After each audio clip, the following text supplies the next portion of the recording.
try to get the AV guys' attention. Can you bring up my presentation?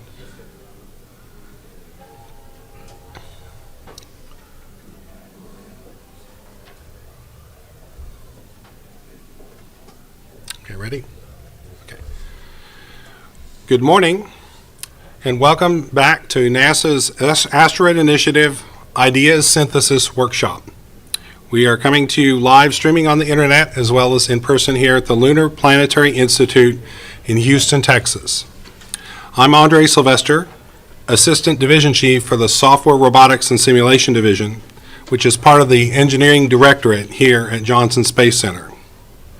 I'll be the leader of this Capture Systems session. As a reminder, those of you watching us today can join us virtually at www.nasa.gov/asteroid workshop, all one word. There you can join the discussion using the chat feature on the session webpage or tweet us using the hashtag #CatchAsteroid. Again, all one word, #CatchAsteroid. Our moderator, Pedro Lopez, will be monitoring feeds throughout this morning's session, looking for questions you might have about today's program. So when we last met on September 30th, we had our NASA Associate Administrator, Robert Lightfoot, give an overview of the Asteroid Redirect mission and the Grand Challenge. In that overview, if I go to the next chart, please. In that overview, he described the three main segments of the overall mission: asteroid identification, the Asteroid Robotic Redirect mission, and the Asteroid Redirect Crewed mission. This morning's session will focus on one phase of the Asteroid Robotic Redirection mission, which is the capture of the asteroid element. You can see that on the little path timeline there, the red circle capture. So the purpose of this session is to explore the highest rated responses from the RFI. If we can go to the next chart. And this talks about some of the concepts that we've looked at here, and we're going to get a little more detailed briefing here in a few minutes. But you can see some of the reference system concepts we've been looking at. Next chart. Okay. So we're exploring the highest rated responses from the RFI related to the capture mechanism and identify the key topics discussed and provide NASA with findings relevant to initiative planning. So you can see here we had 4 factors that we evaluated each of the RFI submissions. We had 2 reviewers read each RFI, then we had a ranking factor, and then those that were ranked between with a 4 or a 5 in overall ranking were selected.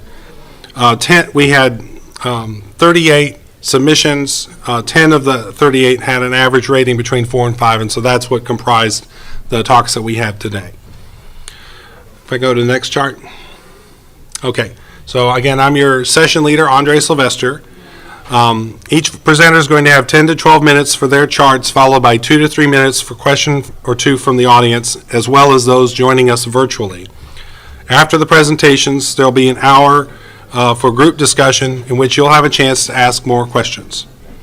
We'll then take the last 5 minutes to recap today's session and go over the key topics discussed and identify findings relevant to assisting NASA in future planning activities. So to start the session, I've asked Brian Wilcox from the Jet Propulsion Laboratory, who is NASA's lead for the reference asteroid capture mechanism, to give us a little background on the requirements that drive the design, the challenges faced during the capture event, and how they arrived at their current concept. Hopefully this will help set the stage for our session. If you can switch to Mr. Wilcox's presentation, I'd appreciate it. Here you go, Brian. Okay, thanks, Andre. Let's see, that 01 Wilcox. Oh, well, okay. Let's see, I think this is the September presentation. Can you go back to the menu and in 01, say where it says 01 Wilcox, that one.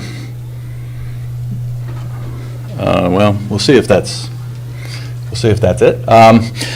Okay, I wanted to talk to you, for those of you who were here last night or saw it on video, these are actually the same charts. I only had one set of charts approved for public release for this meeting, but I'm going to give enough, hopefully, different information that Those of you who did see it last night will not be bored, and the people who didn't see it last night will not be confused. Okay, next chart. Oh, I'm going to drive. Okay. Basically, the spin state of the target is what dominates what the capture process has to deal with. And if the target were not spinning, I think most people would agree that this is not that challenging a task. But it's the spin and tumbling that is really the key issue. So anyway, this is a summary, and I'm going to just go through all these points, so we don't need to spend too much time on this. And let me apologize that this is in fact the September. These are the September charts. So if you were here last night, you saw the updated charts. But I'll do the best I can with the September charts. So the key issues are that the composition of the asteroid is quite uncertain. Of course, we do see lots of meteorites that are quite competent rocks. They're you not only have the stony meteorites, many of which are quite competent, but you have nickel-iron asteroids, which are extremely competent.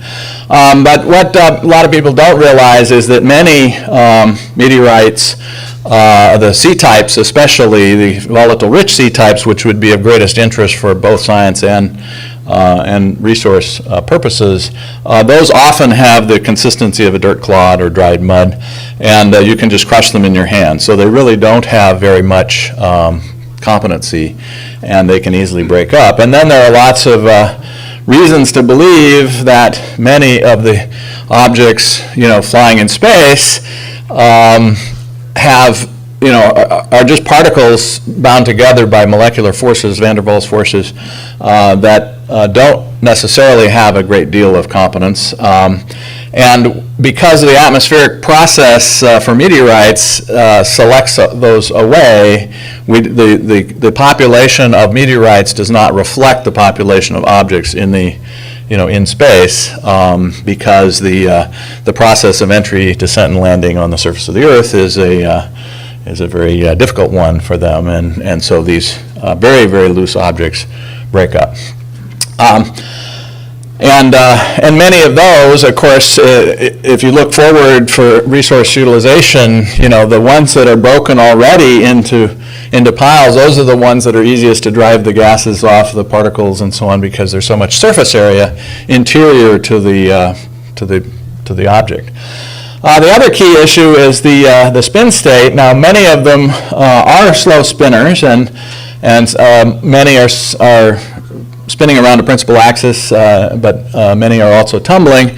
And for dynamical reasons, you would expect the time to relax to a principal axis spinner gets longer and longer for the smaller objects, and that leads us to believe that it's the objects, the relatively small objects the size of this room, which is what we're talking about here, are more likely to be tumbling than the larger objects. So the larger objects mostly have relaxed to a principal axis spin. And furthermore, the issue of how fast they are going. If again, the smaller objects, for dynamical reasons, we would expect them to be spinning faster. In fact, it's more, the distribution of surface velocities is more likely to be uniform than the distribution of spin rates. And if the surface velocity is the same for a small object as a large object, then the rotation period is much less. So here is a chart showing the absolute magnitude, which basically maps to diameter, and spin rate for those that have been measured, at least as of a year or so ago, I think. And the box represents the sort of 5 to 10 or 7 to 10 meter average diameters that we are interested for this mission. And you see, not that many have been measured, but enough to give you a sense of the population. And you see that there's only a few above about 1 RPM. And 1 RPM is where things start to get quite sporty. And so we're going to concentrate on that issue. And the idea that they are possibly dirt clods or even less competent than dirt clods, is a key issue. Again, I apologize for those of you who were here last night because this is an older representation. We are now looking at bags that are kind of like pie-shaped wedges that fill each of these, so that in the event, in the case of a high-speed rotator, you want to grab it really quickly, and in order to do that, we have we have cinch winches that are circumferential as well as axial that pull the rock down onto the surface of the front of the spacecraft for transport home after it's despun and tumbled. But in the case of a fast spinner, you want to get over it and then you want to grab it quite rapidly. And so we have these interior bags that we can inflate, and of course in vacuum they will inflate very rapidly because there's no atmosphere pushing back on the front surface. So even a small amount of gas will push the bag into contact with the asteroid, and even at very small pressures, much less than 1 psi, you can get a lot of force distributed over many square meters of contact area. So again, last night I showed two versions of this, one for the fast rotators and one for the slow rotators. But in the case of the fast rotators, you would inflate those bags. If it's a slow rotator, and you know that well ahead of launch, you might not even have those bags in there. You would just gradually use the circumferential and axial cinch winches to collapse the bag over the object.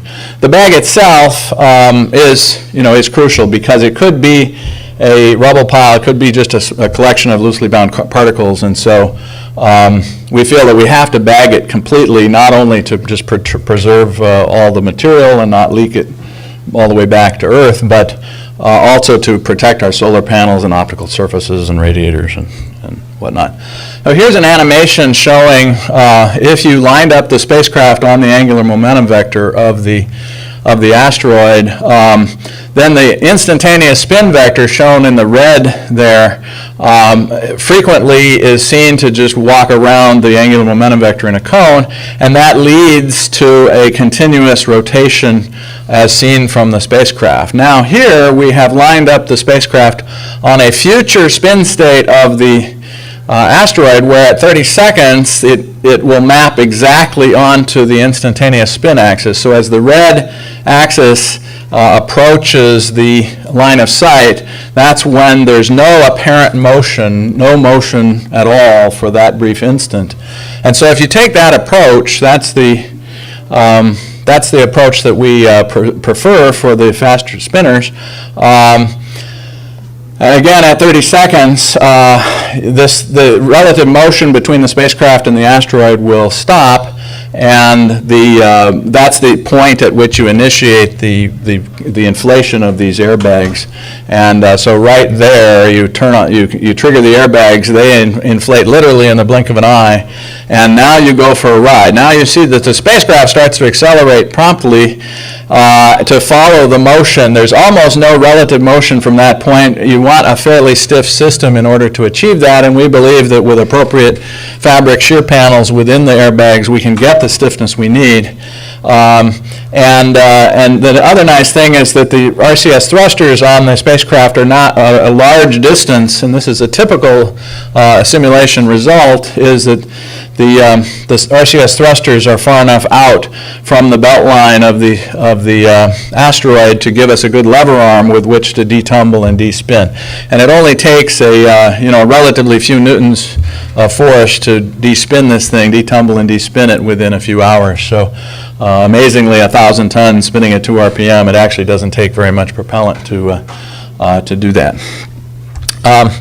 So we've done a Monte Carlo simulation of about 5,500 cases with all these different conditions and every combination, where we've generalized the bag as a 6-DOF spring-loaded joint and then optimized all the spring damper characteristics according to limits set by our inflatables people who did, of course, the MER and Pathfinder airbags and are now doing the low-density aerodynamic decelerator.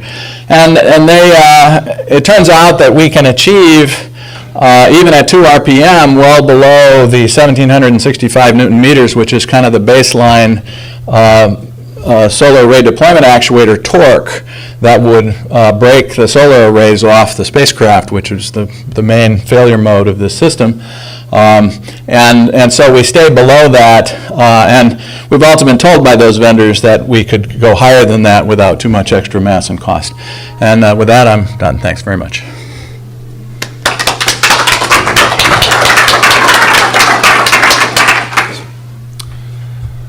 All right, so now we're going to proceed into our list of presentations. I'd like to ask Daniel Shears from the University of Colorado to come forward.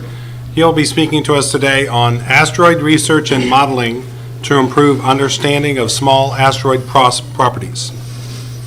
Okay, thank you, Andre, and thanks for the invitation to come out here. So what I'm talking about today is not so much a capture mechanism, but some of the research that we've been involved with over the last few years about the strength of asteroids, and I believe it's very relevant when we start talking about going through the capture procedure. So I'm just going to run through my slides on that.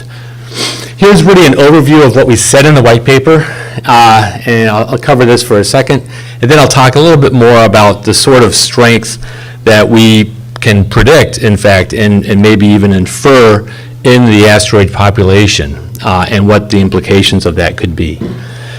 So the premise of the white paper is that it would be difficult or impossible to adequately design and develop methodologies for surface exploration, deflection, and capture without properly understanding their physical structure, surface covering, strength, and possible rubble pile nature, and stability to interactions with these bodies. And what we advocated for in the white paper was that continued research into the properties of small asteroids be funded in order to support all of these other activities that are being discussed at this workshop. So there is a well-known relationship between the spin of asteroids and their sizes, all the way back to 2000 in the Pravik and Harris paper. And what we see is that, here's a picture of it. As we go to, I suppose we don't have a laser pointer? No. Oh, thanks. Okay. As we go to smaller and smaller asteroids, and Brian just showed this, they get faster and faster spin rates. Sort of a simple interpretation of this is that everything below this spin limit is rubble piles, everything above it would be monolithic rocks. And that's just because this line is roughly commensurate with how fast you'd have to spin a spherical body for cohesionless grains on the surface to spin off. If you dig into it, though, the real picture seems a little more complicated. When we look at asteroids, such as Itokawa and the radar shapes, it's clear that they're not just monolithic bodies. They're really assemblages of grains and boulders. There are some other things that I'll walk through, such as the existence of tumbling fast rotators, the computed mechanics of how asteroids fission, and the predicted physics of rubble pile asteroids. So what is a rubble pile? Fundamentally, it's not a bunch of equal-sized boulders, but it's the size distribution of boulders and grains that goes from microns up to potentially up to a couple hundreds of meters across. Measurements from Itokawa suggest it follows a 1 over d cubed size distribution, cumulative size distribution from millimeters to decameters, and from the sample, we know that the grains go all the way down to microns, and they were able to infer microns to millimeter 1 over d cubed distribution. For either of these distributions, the finest grains dominate in number and surface area over larger grains, but not in mass.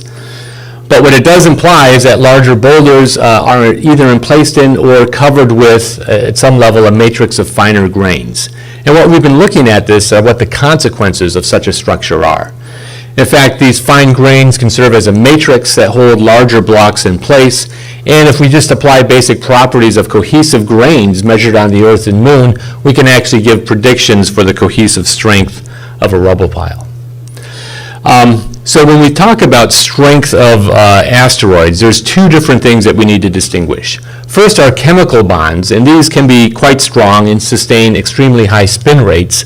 And this is really the strength of a meteorite itself, whether it's a clod of dirt or an iron meteorite, something that's very strong. What we're really interested in are the van der Waals, or molecular forces, that can actually bind these these stronger blocks together with each other.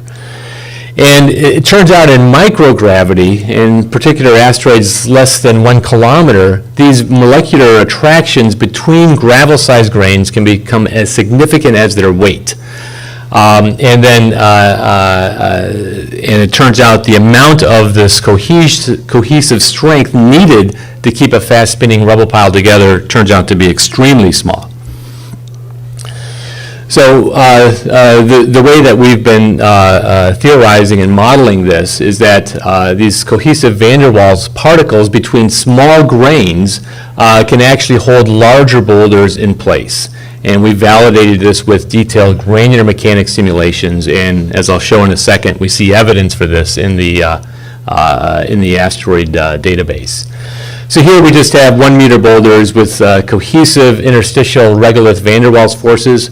We have centimeter-sized grains here, and we're just giving them the cohesive properties of lunar regolith, which we think is a reasonable analog. If it's cohesionless, if you pull these two guys apart equal to or just equal to their gravitational attraction, they separate and the grains stay in place. This would be a cohesionless rubble pile.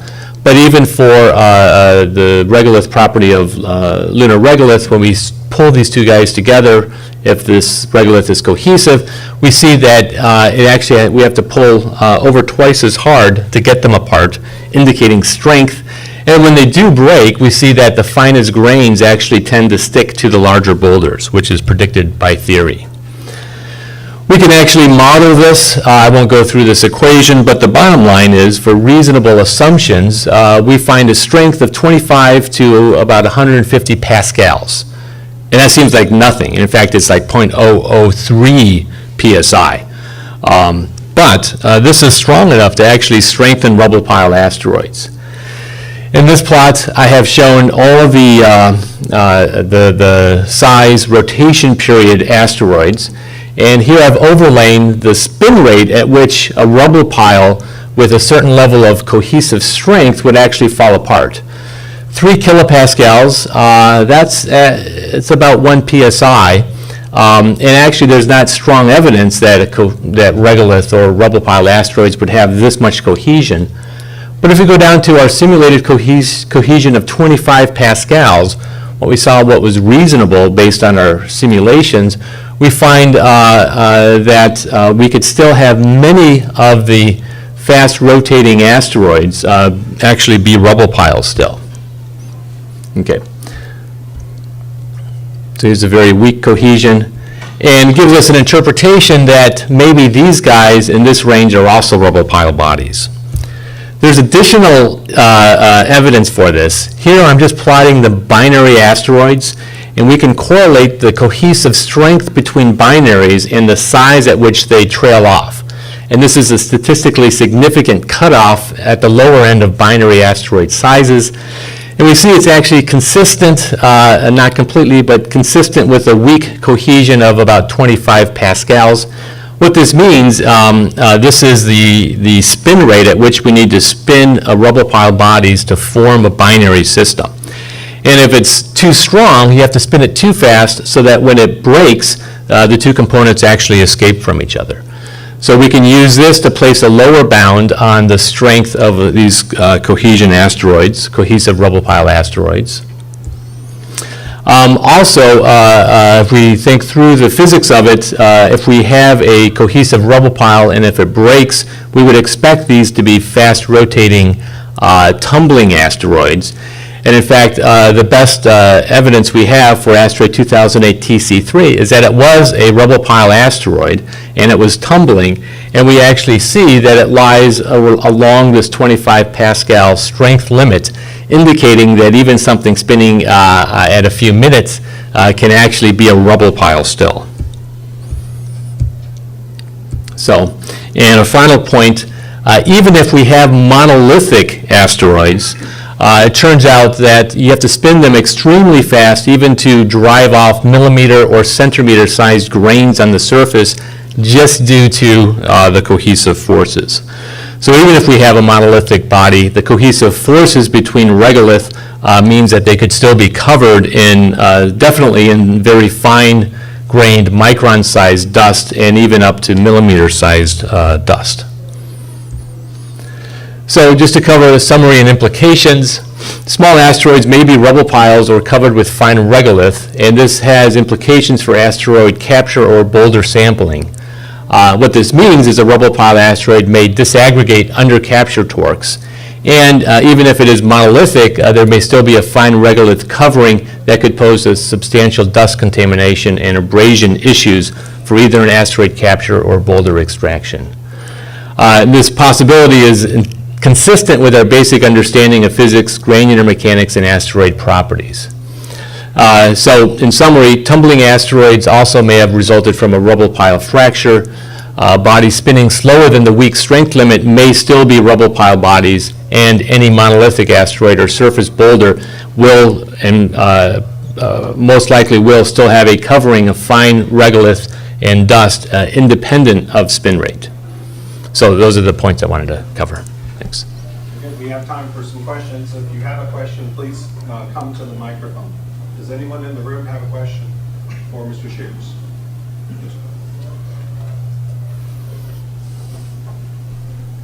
Just wondering, as you were describing that, is there any possibility of a contribution of electrostatic forces in this type of, do we know anything about the properties of conduction versus dielectric? Could there be some kind of... Yeah, there certainly is a possibility of electrostatics. Electrostatics, though, will essentially vary over time, where these molecular forces are sort of consistent like gravity. They're always there. If you go there, though, and if you, rub two rocks together, you'll probably generate a static field. We believe that there's plasma fields on the surfaces that could also influence what happens to the finer grained dust once it gets liberated from the surface. But that's a very interesting topic, but yeah, not one I'm covering here. Are there any additional questions in the room? Thank you, sir. All right, thanks.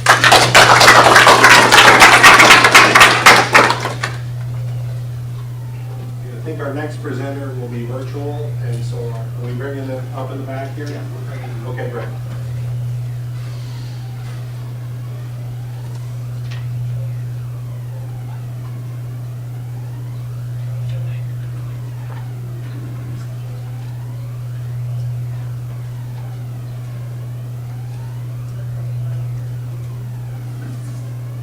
He's up. Can you ask me?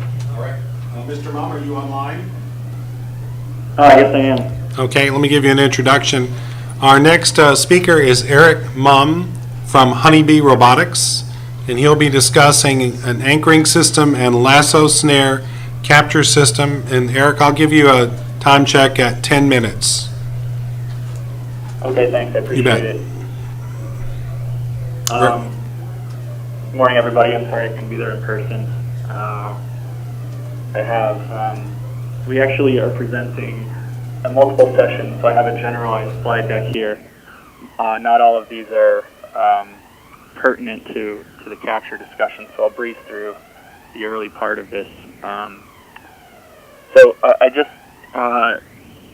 moved my slide deck to slide 2. I want to make sure that the Adobe Connect is working correctly. We see slide 2.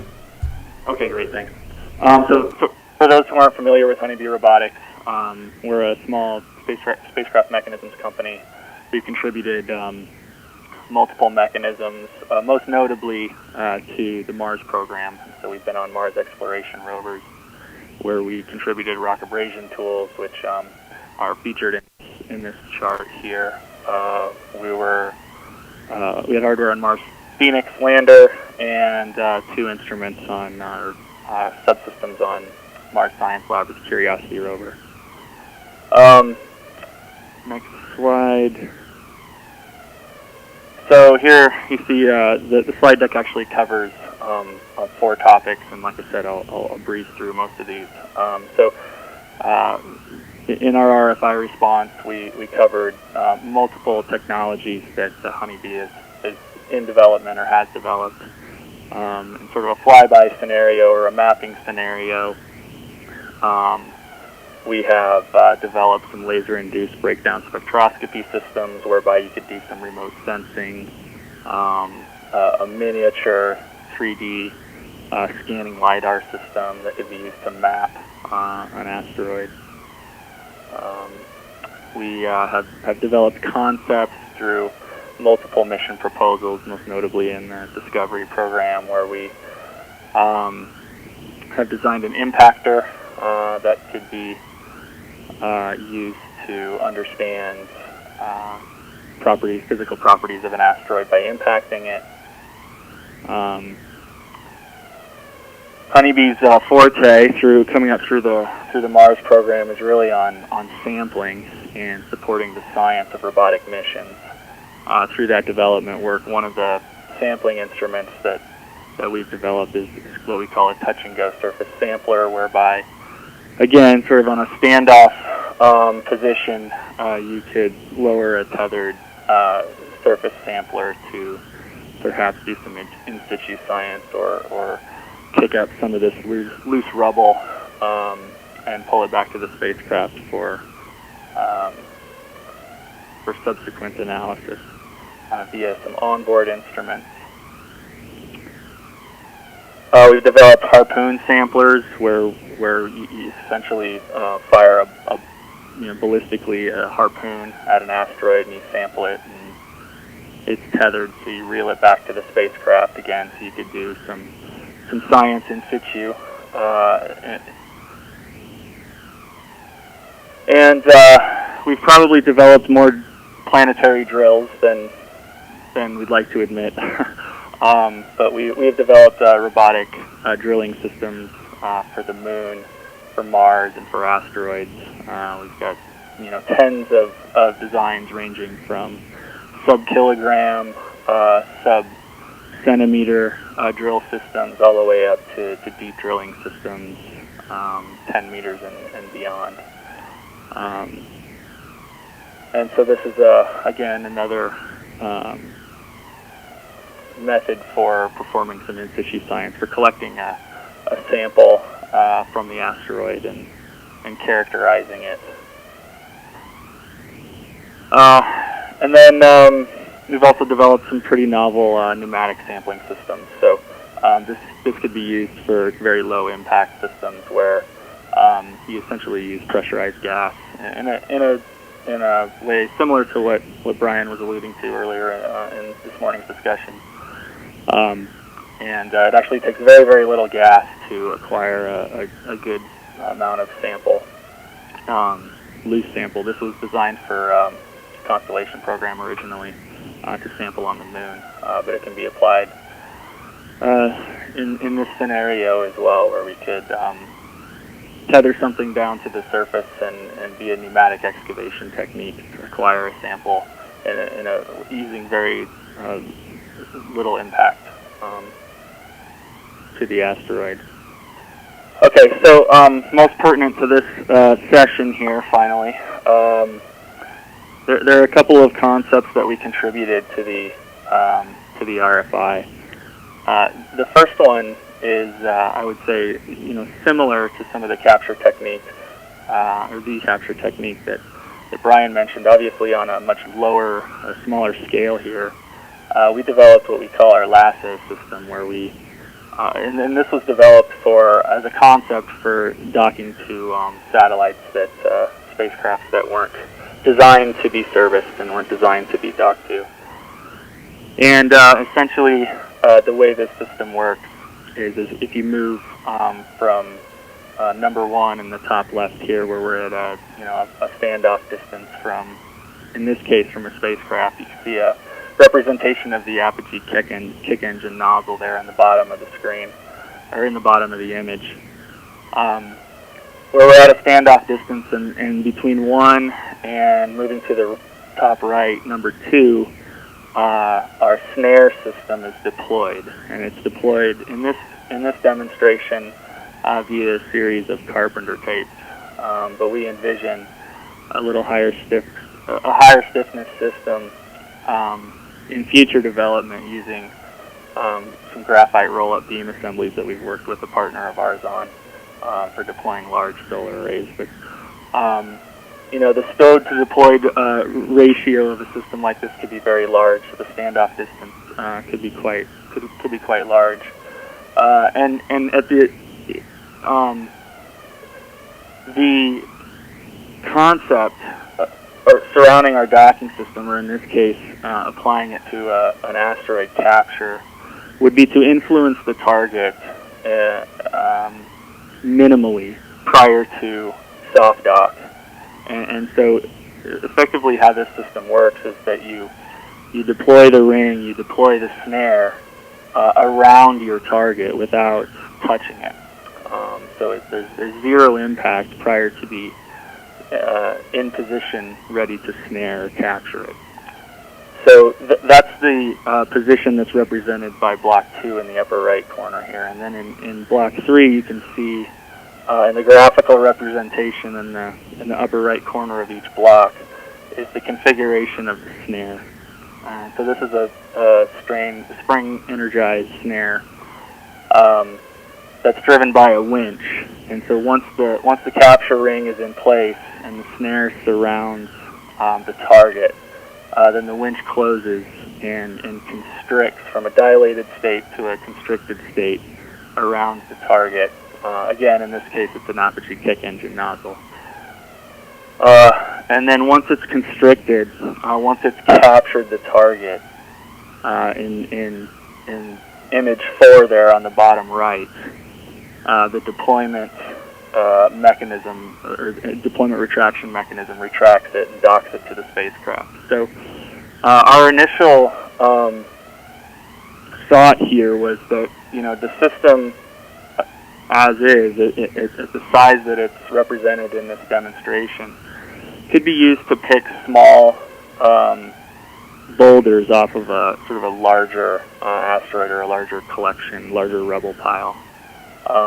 In the event that you'd want to sample a subset of the asteroid.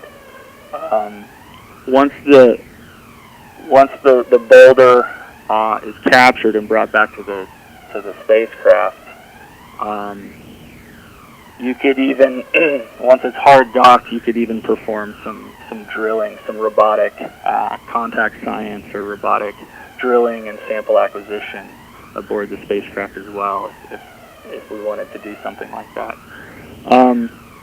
And as far as scaling this system up, this obviously there's no bag around the deployment system, and so that would have to be added. But there's no reason to believe that something like this couldn't be scaled up to a much larger size. And it's a similar concept to what Brian had presented earlier this morning. And so this is our LASSO concept. Again, it was initially designed for spacecraft docking, and we feel like it could be modified and applied to either pulling small boulders off of a rubble pile or off of a larger asteroid, or even scaling up to much larger system and capturing the entire asteroid. So our group out in, for those not familiar with Honeybee, we have a group out in Pasadena, California, who works a lot with JPL and has developed, these many drills that I alluded to earlier. Hey, Eric, this is Andre. You got 1.5 minutes left. Okay, thanks. So that same group has also developed a drilling system or a landing system, a very low impact landing system, whereby you could apply thrusters to hold the spacecraft down on the asteroid and deploy this anchoring system, which can work in a variety of competencies of rock. So it could be applied in very loose rubble, or even higher competency, limestone-like ultimate compressive strength, so that you could actually anchor a body to an asteroid and then perform some surface science there. I'm almost finished here. And then this is a concept that we came up with. That's, of course, again, very similar to the concept that Brian alluded to or presented earlier this morning. Not too much to explain here. I think it's pretty self-explanatory. I believe that, since I'm running out of time, I believe that completes our capture mechanism portion of our slide deck. So with that, I'll leave it at that. Very good. So Eric, I'm going to offer to the room, is there anyone who'd like to send a question to Eric? If you do, please step up to the microphone. Okay, yes, sir. Go ahead to the microphone, please. Are these systems quick enough or agile enough that if you're trying to pull a boulder off a larger object that's tumbling, that it could do it before the target tumbles out of reach of the lasso system? The lasso system right now, I wouldn't characterize as being extremely agile. However, I guess that's a trade that we would need to make once we define some requirements a little bit better. I think some of the numbers that Brian presented earlier, we can go back and take a look at whether or not we can support the kind of tumbling rates that we might expect. But I will say that the system right now is not optimized for and wasn't designed for being extremely agile. So there's no reason to believe that we couldn't make it more agile. Whether or not it meets ultimately the requirements to pull a boulder off an asteroid, I guess, would be to be determined. Very good. Are there any other questions from the room? All right, and we don't have any online yet. So thank you very much, Eric. Let's give him a hand. And Eric, if you have time, continue just listening in, and we'll have a wrap up at the end of the session. Will do. Thank you. All right, very good. All right, we're going to move back to in-room presentation, and we have Kenneth Steele from ATK Space Systems. He'll be talking about two concepts for deploying capture bag using integral ribs or expanding hoops and telescoping booms. Thank you, Andre, and welcome. There's a laser pointer now. Thank you. So I'd just like to share a little bit about ATK as a premise. Beforehand, give you a little bit of our heritage, and I'll talk about some of the concepts that we've came up with. So we've been in business about 35 years of a lot of products that have heritage on the space station, including the booms that deploy all those solar arrays out there. We worked with Lockheed on those. We've done synthetic aperture stable structures. We have worked with JPL and NASA on a variety of products. And the one shown in the lower left there is the NuStar, where we developed the 10-meter boom along with both the optics and the X-ray payload elements, and integrated those, and then built the solar array also for that. And then recently, you've seen the pictures for Megaflex, and we were also developing that as part of the Game Changing Technology Office, now TDM office. And so we've got some great pictures in here for you. Just a little bit not related, but somewhat related. Pretty exciting stuff. Let's see, what do I got here? So our heritage products include solar arrays. We have flown over 100 wings in orbit. We have a variety of mechanical boom systems. We have flexible arrays that have flown on Mars. That's the Mars Phoenix lander. We also did the deployable boom for that camera. On the right there shows our Ultraflex arrays. First ship sets being delivered to Orbital for their CRS platform. So the Ultraflex is a real live product. We've done a variety of extended, enabling multiple shuttle missions. This is the boom that was done on the shuttle. We've done SRTM on the shuttle with a 30-meter boom, so that's over 100 feet long, with a 400-kilogram payload. So we know how to build structures that are stable, strong, and ability to both deploy and retract. I think the biggest point that after 35 years of on-orbit products, we've never had a failure, and I think that's key to our heritage and capability. From a relevant experience standpoint, we've got a variety of programs that I'll talk about. These include for X-32, this was a program that we worked with one of our customers. It was a multi-layer tensioned sun shield, and 10 meter by 10 meter figure, looking at a pop-up tent that you have, you take to your soccer game when you're watching your kids. Only those are all integrated together, and they deploy up in a synchronized fashion with a multi-layer fabric on top of that. And then we've stowed that and deployed that, and then developed ways how to keep that from snagging, keep it from tacking or bundling up and then sticking and ripping. Well, we did this, one of the initial solar sail deployments, and that's a picture of the top view of Plumbrook. So this was 20 meter by 20 meter, about 100 feet across, if you look at the diagonal, and deployed that in vacuum and at both the temperature extremes, and showed how that would operate there. We are developing Megaflex. Here's a picture of our EDU wing that's basically going to Plumbrook next month. We'll be deploying that in vacuum, and that is 30 meters, I'm sorry, that's 10 meters in diameter. We'll produce about 20 kilowatts per wing, and extensible up to a 30 meter diameter, which would create power of about 175 kilowatts. So we're very excited about that, and as you can see, just the size of that and how that's come together is on the relative scale of what we're talking about in terms of total size. We've also developed a sunshade for a large membrane optic telescope that kind of bodes well to our experience in this type of products here that deploy and then with mesh or other types of materials with it. So at ATK, we've got a lot of innovative guys, and when we see something like this, we kind of get in a room and do some brainstorming. And these were the top three that we felt that were worthwhile of doing kind of a trade or a grading scale on. I'll talk about each of those in more detail, but I just wanted to give you a top view of where we came up with.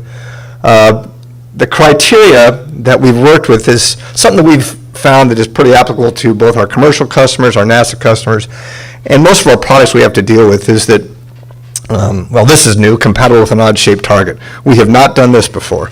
But looking at low mass is always a key element because we have to launch this thing. Low stored volume is always a key element, and this is for the total system, not just the elements in it, but actually the stowage of it, the deployment of it, and how that is mechanized on the spacecraft. The simple mechanization, how do you release this, and is it with a lot of motors, or is it a simple strain energy spring-loaded device that comes out in a synchronized fashion? We've done more of the latter than the prior, again, so deploying things out with springs in an articulated manner or driven out with a simple drive motor. Verification and validation is one of the key criteria that most of our customers want to look at when they consider a new technology or something with a lower TRL. How do we get confidence that this will work in space? And most of our products have that capability, and so we saw that as a key criteria. Looking at heritage and maturity, we wanted to take high TRL items, at least a 6 item, and a lot of these have TRL of 9 elements of those that we're looking at, so we felt that that was a key element also, and as I talked earlier about stowed launching. So our first concept was a wrapped rib design. I'll talk a little bit more about that, but it's more of a conical ribbed element that has a mesh body around it, and that this is fed out, and I'll talk about that a little later, but basically comes and grabs the asteroid and then cinches up around it and then brings it close to the body. The expanding hoops looks very similar to what Brian presented. The primary difference is instead of inflatable tubes, we've used articulating booms that have very high strength, able to both deploy and retract. They have, and again, we use 6 of these, 3 that come out radially, and then 3 that would come along axially with a kind of a scissors hoop around both the top and bottom, and then a lanyard deployed bag that would sit in front of that. Our concept in here was that lanyard would then collapse or be pulled closer to that bag to bring the asteroid into a location closer to the satellite.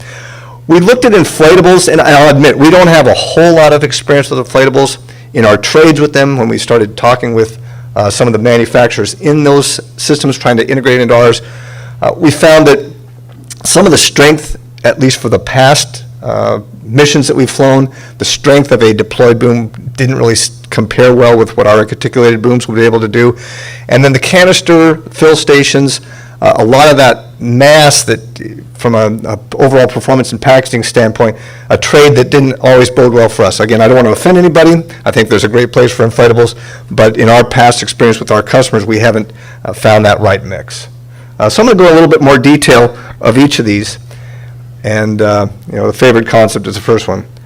Again, I don't want to offend anybody about inflatables, but as I spoke, that the difficulty about inflatables is the strength of them and the sustained strength. This is not a deployment where you, like a bag. The bag systems work great on Mars, and they've worked in a lot of different places where you have a bag that expands.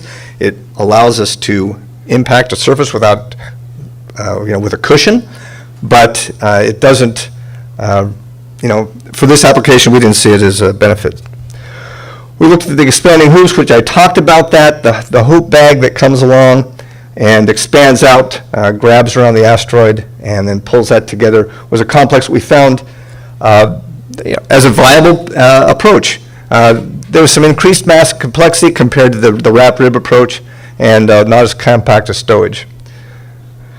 So a wrapped rib really came from concepts we've already seen out there, the wrapped rib antenna that developed by Lockheed many years ago, and only we wanted to pull it up more like a hoop skirt, so give a little more depth to it, and then inflate the bag like a Jiffy Pop. And most of you are my age, so you understand what a Jiffy Pop bag is, rather than just the paper bag that goes in the microwave. But those are kind of the schemes we look at in terms of how to stow and deploy things. So this is a wrapped reel device. Again, would wrap up these reels. This wrap would be rolled up upon stowage, and then tractor fed out, and then retained with a lanyard on top, so that as it fed out, it wouldn't just go radially out, but would radial want to pull up, and then because of its own strain energy or its spring force itself would want to come into more of a basket or a hoop like that. The concepts of feeding this out are a tractor feed, something that would give positive engagement for both deploying and retracting from the concept there. So the top view here, the ribs would be in there, the bag would be folded over it, similar to the Jiffy Pop, and stowed in, on top of the launcher in a similar fashion that we show here. Step 2 would be to unfurl this. The bag would be retained by the ribs, and as we move up further, we looked at a 20 meter, and the reason I mentioned the 20 meters because we did some mass estimates on this and it's part of our trade. I'll go quickly. We target approaches, we capture the bag, and then we cinch it, like many other cinches on shoes and gloves, that we tighten this thing up like a straight jacket, and then pull it in with these retractable ribs, pull it close, and bring it back engaged with the spacecraft. Now, there's a lot of things of talking about is how do we despin this, and I think that was covered by a lot more studies. We were just looking at the bag, so whether this has to be on a long tether and reeled back in because of its spin rate, or as Brian showed that, hey, if we get in motion, we can get this dialed in. I think they're all feasible approaches. We looked at bag construction. We've got experience with Kevlar and Vectran, which are very strong elements. Again, for this application, you've got some UV radiation stability you need to look into. We also talked about maybe including some flaps or doors in certain locations that would allow easy access, and then even folding it back up to the specific asteroid that we grabbed. Did some weight estimates. So the wrapped rib came at about 214. The expanding hoops came in about 270. So again, just kind of looking at the primary driver here was the ribs versus the telescoping booms as a more of a mass-saving approach and stowing volume. So summary, we favor an elastic structural member that's mechanized for deployable and retraction. We think an articulated structure that has some strength to it, based on our extensive flight history, is a real benefit to this. The wrap rib approach we feel is a very mechanically simple approach. Simplicity is always left to the details, but when you look at a simple approach, it has a much more viable chance of operating in space with less complications. We feel we can readily mock this up and do some development deployments and demonstrations. We really don't look at this as new technology is needed. We don't see this as a stretch, and a lot of existing materials and potential processes could be used. So we feel that we are well suited to work with NASA. We don't think that this is the end all. There may be a hybrid system using bags on the internal, a truss structure or the wrap rib on the outside, and that's really what we do well. Also is work collaboratively with both our customers and partners to come up with the optimum solution. So that's all I have to share today. Okay, do we have any questions from the floor? If you do, please step forward to the microphone. So have you, one of the things that I would say, Get a little closer to the closer. mic. Thanks. Okay, thanks. One of the things that I would say that on the NASA side, when we've looked at the various things and multiple concepts, is the dynamics of the D-spin is the big thing that you have to deal with.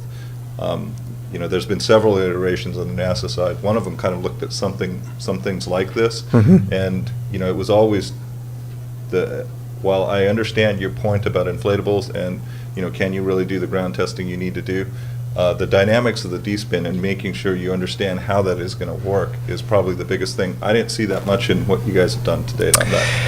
And again, we were really looking at the capture bag, and so you're right, we didn't look at the D-spin, and some of the work that Brian did was very enlightening, and so that's where that may be, we know we're not a one-stop shop, but we're a good collaborator, and so I think the system could go well with another bag system or other type of D-spin system that could grab onto that rock without tearing the bag. Next question. Do you have any comments on how applicable your approaches are for a boulder collection rather than capturing an entire small one? Well, and that's why we went with a bag that would allow us to, completely surround the particular element in question, the asteroid, and so that as you bag it and cinch it in, you're not taking a point, but really just an overall bag approach that whatever's in there stays in the bag, even dust. Right, So- but in terms of interacting on the surface of a larger asteroid and making surface contact, have you looked at that at all? No, we didn't look at that. Primarily just capturing it is that we looked at. Okay, thanks. All right, let's give our presenter a hand.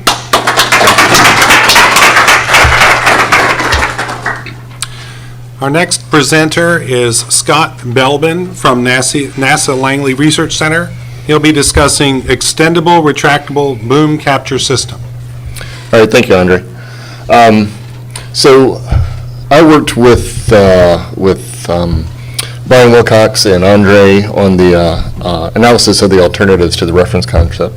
And so I got real familiar with the JPL concept. And I want to, really extend our appreciation to Brian and all the work he's done. It's an incredible amount of work that JPL has put into this, and they've come quite a long way on it. So as I was working through it, some of the key points that came out were how difficult this is going to be. So we're talking about possibly a rubble pile, as Brian has talked about this morning. It's got to fit in the payload of the fairing. So we're looking for something that obviously we can launch. It's going to be capable of up to 1,000 metric tons, and then we've got to accommodate the different asteroid shapes as we've talked about already today. We're dealing with a very short time to launch, 2018. So looking for a high TRL approach is always a great way to go. So I was looking for something that we could deploy, close, and retract the bags without robot arms, and then leverage the available electrical energy on board instead of carrying another energy system like a gas system. So we also needed to be able to reliably model the system. So rigid structures are readily modeled and simulated. They're also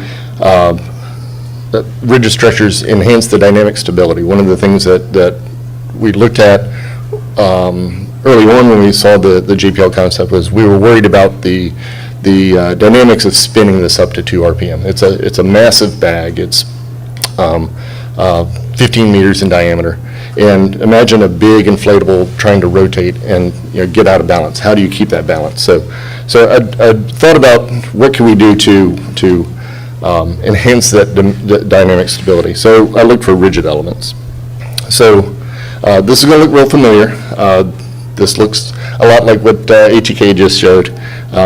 So here we've got a picture of in the stowed configuration, very compact. Uses deployable booms to extend the bag out, and it's a single ply Vectran type bag. Easy to get through, easy to put access panels into for the crew access. And the kicker here is to be able to conform to the shape, use the cinch lines, and allow the booms to actually bend and conform to it. We don't need to keep the booms in their extended configuration in their pristine shape. Allow them to conform to the boulder as it contracts. We put together an animation. It didn't run so good in the program or in the slide set, so I did some screenshots. There's 6 actuators. They're real type deployable booms similar to Northrop Grumman stem booms, which work similar to a tape measure. When you pull a tape measure out, it goes from a coil configuration out to a rigid shape because of the cross-section changes as it comes out. So as these extend out, it would pull the bag up and out. And I've got some details on that. So again, it deploys a single-ply Vectran bag. Again, circumferential cinch cable similar to the JPL concept. And the booms can retract to draw the asteroid up against the spacecraft to rigidize the asteroid to the spacecraft for control. And then independent boom drives allow for some amount of CG adjustment. Once we grab onto it and the cinch lines collapse, collapse the booms around the asteroid, we can then pull one side in or let one side out. They all drive independently.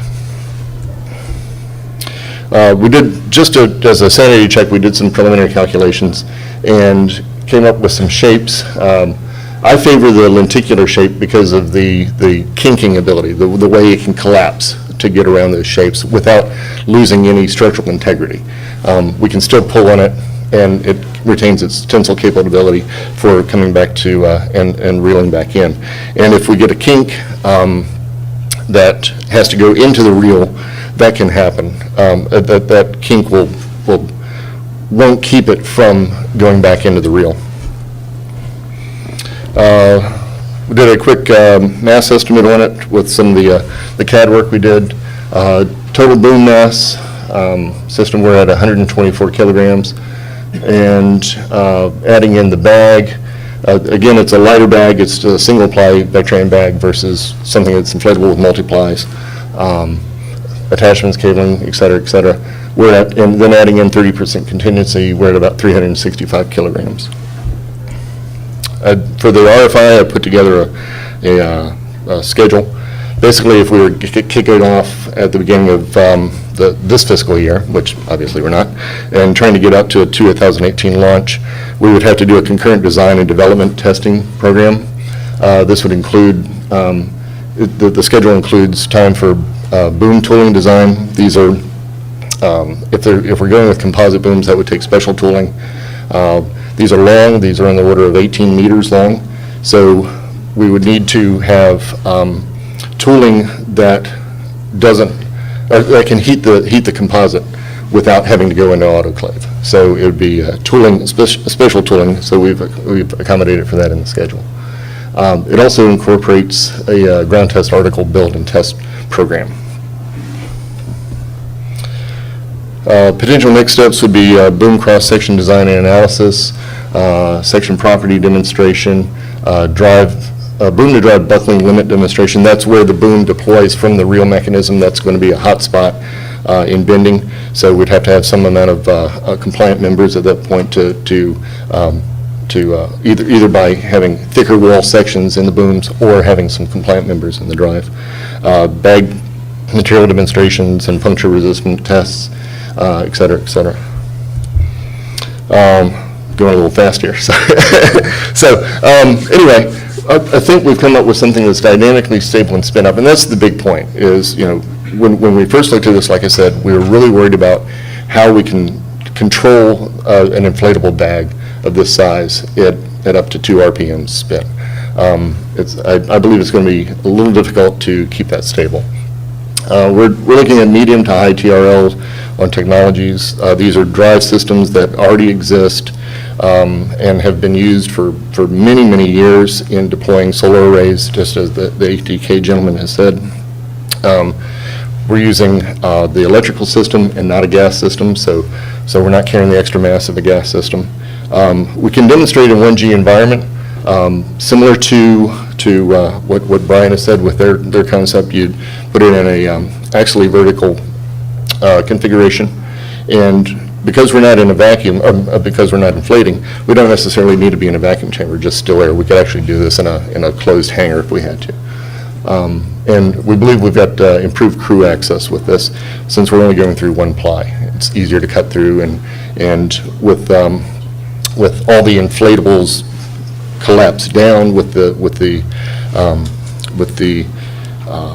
inner bags, that's a lot of material to cut through for the crew. So we think we've got better crew access in that because of the 1 ply.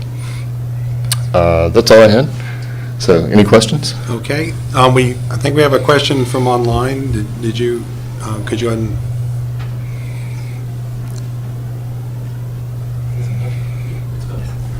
Okay, so we have a generic question.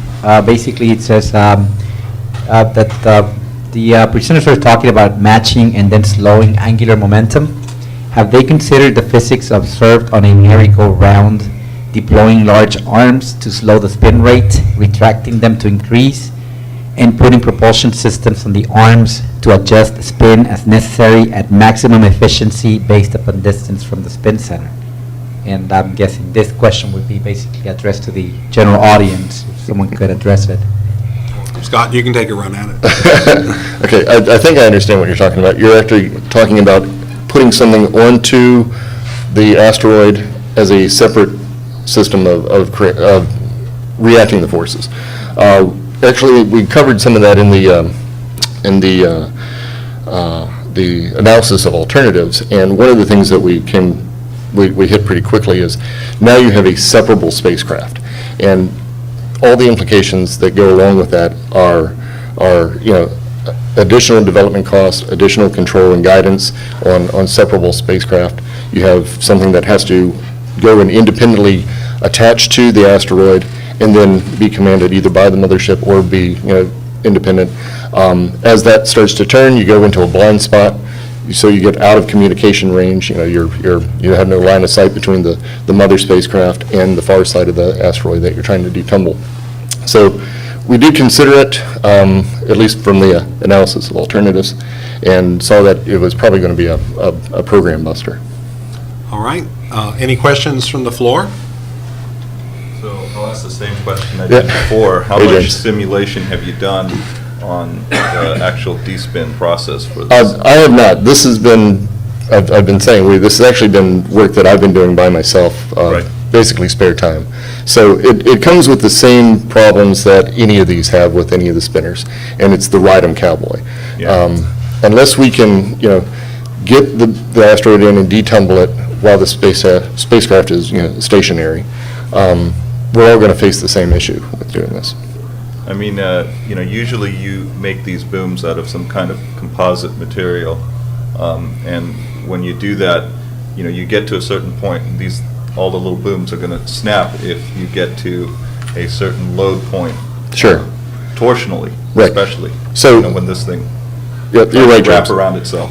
And so the calculation I showed up here was looking at that. That was the first order calculation that we performed. And that was looking at the worst spinner, the highest mass for that worst spinner, collapsing in, and then taking that torque, applying it at the base of the booms to the spacecraft, and seeing if we But busted with- or not. With these flexible structures, I mean, it really requires a fairly detailed 6DOF analysis Oh, absolutely. that goes through, and even in a Monte Carlo sense, goes through the various scenarios that can happen in order to understand what the loads really are on these things, because you could have point loads that go way beyond what you're talking about. Absolutely, absolutely. And I think it's important to emphasize that what we're trying to do is extremely tough. It sounds simple, go grab something floating in space, but as soon as you put the spin on, just like Brian has said,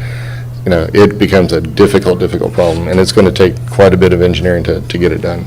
But I mean, I think we've got a great group of people who have fantastic ideas, and if we can pull those together, I think we'll figure it out. Another question from the floor? All right, yes, sir, go ahead. As far as the de-spinning goes, would it be possible to build in a joint between the bag and the spacecraft that would allow it to rotate, to take the stress off the bag and the assembly of the capture itself, and put it down to a point where you can essentially break the spinning? Sure. We actually talked about that again in the analysis of alternatives. That's one of the ideas that came up. Putting a gimbal of some sort between the bag mechanism and the spacecraft. And that works great for single-axis rotation, but as soon as you get the second and tertiary axes going, then you get into a point where your spacecraft is going around, and you run out of gimbal range. You can't, you just can't do it on the second and third axes. And Brian's dynamic animation, if you saw that, is a great demonstrator for that. All right, well, thank you for the questions, and thank you, Scott. Okay, thanks.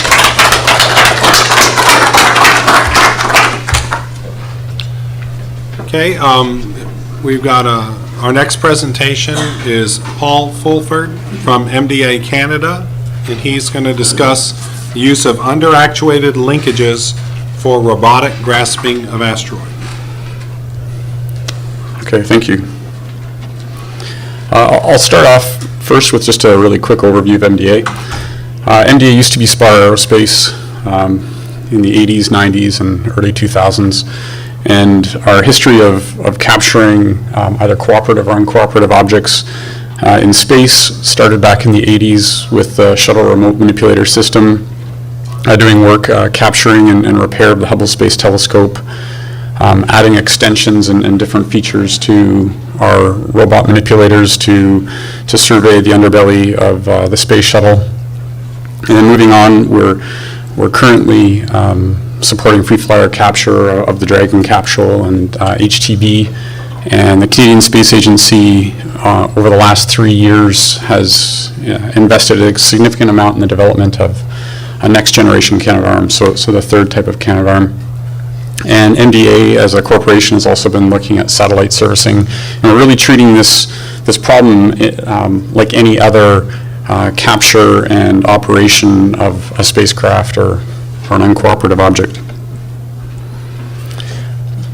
So I'd like to start off and introduce you to Sarah. So Sarah is an end effector hand that was, the basis of it was developed by the University of Laval in Quebec, and it's a self-adaptive robotic auxiliary hand. And MDA has collaborated with Laval mainly for the purpose of developing multi-purpose type end effector actuation that can grab onto any type of surfaces. So MDA has a license to further develop this technology. When this problem came forward, we had a group of engineers, and we had a few brainstorming sessions, and this was sort of unanimous as to a good way to go. This might be a good point to highlight a few assumptions. Some of the assumptions are that whatever will be grabbed, we assumed would be consolidated. So be it extracting one from a regolith or a rebel pile, or just a free-flying object. That is the main premise for this. So what is under actuation? It's the title of the presentation. So under actuation means a number of things. One, the self-adaptive portion is the manipulator fingers adapt to whatever surface it is that they're grasping. And it's only driven by 1 degree of freedom per finger.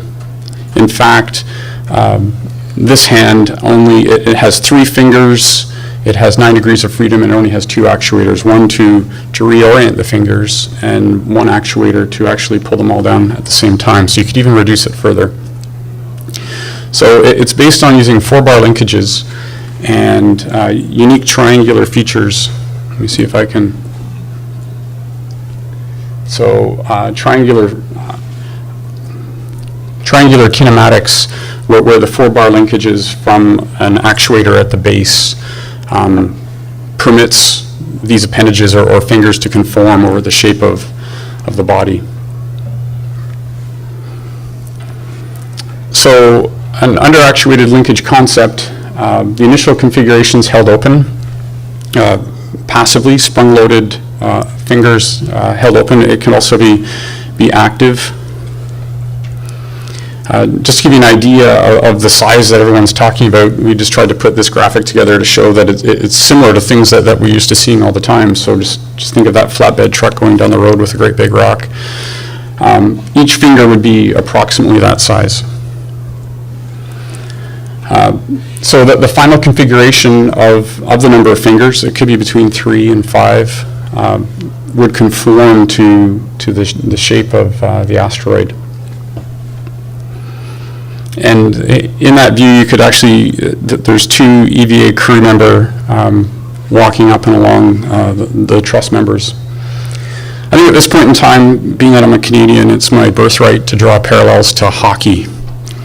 And we couldn't do that here. It's a little too complicated, but it does look like the Toronto Raptors' claw grabbing a basketball.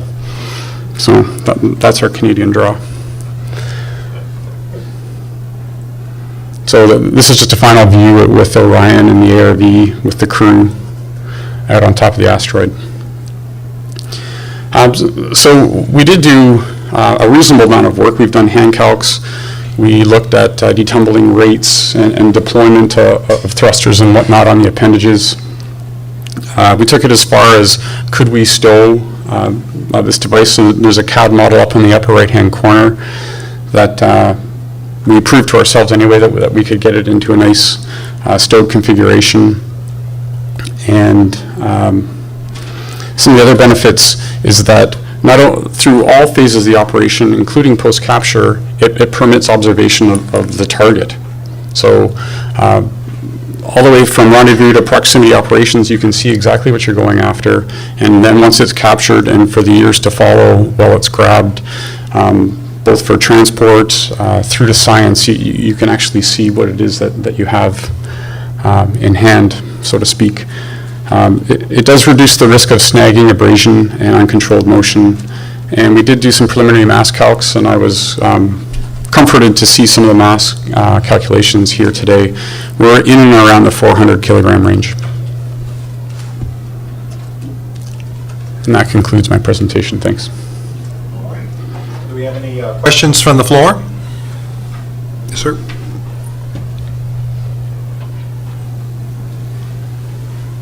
I noticed that you're grabbing it with a hand, so that suggests to me that if, for example, you picked up a boulder and then it was decided that another boulder or another asteroid was to be picked up, perhaps it's a binary or something that you've reached, and the other one in the binary pair was more interesting, could you let go of the one that you picked up and go get the other? Yes, you could. Okay, Yep. Thanks. I was interested what the pressure of the claws or grappling arms are on the object itself, especially if you go through a D-spin. I don't have that at hand. We did look at it. We looked at a number of different D-spin or detumble scenarios, and it was believed that the grip force is sufficient.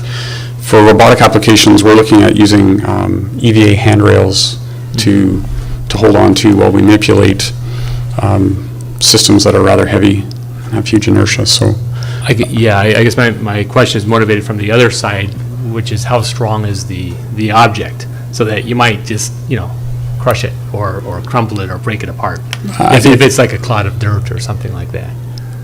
It would be a function of the base actuator primarily. I can't tell you exactly what kind of minimum forces we could apply. Yeah, we do have an online question I'd like to address, and then we'll take another one for the floor. Online question? Okay, and the question was submitted by Ustreamer 939. Have you considered designing the system with the fingers being able to be shifted such that if one is damaged, they can turn it into a four-finger system? So I'll just go back to this device here. So if you look carefully at this component, there's two fingers this way and one finger this way. And then if you look at that view, they're all evenly spaced in a circumference.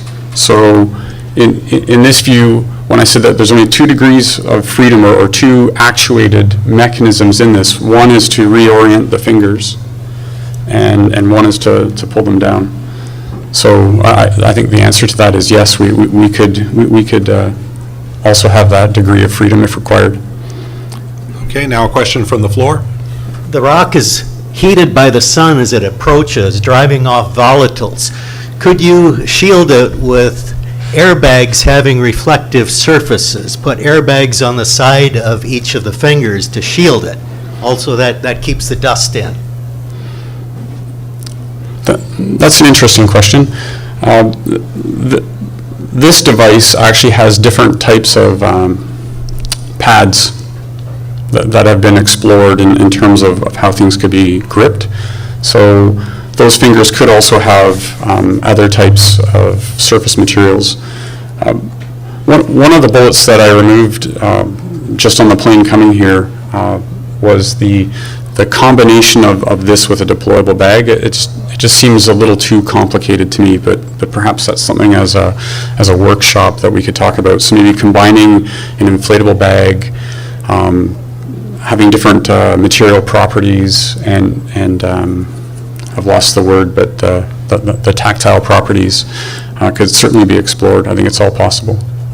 Yeah, I think maybe you had the same question as I did in terms of could you have, in essence, a glove over the hand so that, and maybe those sections could be peeled away for access. Sort of like a baseball glove. Like a baseball glove, but you know, the problem is having flexible materials that contract and expand, or coming up with a clever way of having those materials fold and still providing access to the material underneath. I think that we can. The only place that I take pause is in the upper corner for the stowed volume and how to get all that material and those robotic fingers stowed properly. Yeah, sorry, just stay up here. You know the pop-up tents that you have for like hanging out at athletic events, so you don't get covered with sun. They have a whole folding, approach Scheme. Exactly the same way that could be employed if we can get the right materials. Yeah, I agree. If dust and debris is a concern. I agree. Any more questions from the floor? Anything more online, Pedro? All right, let's give our presenter a hand.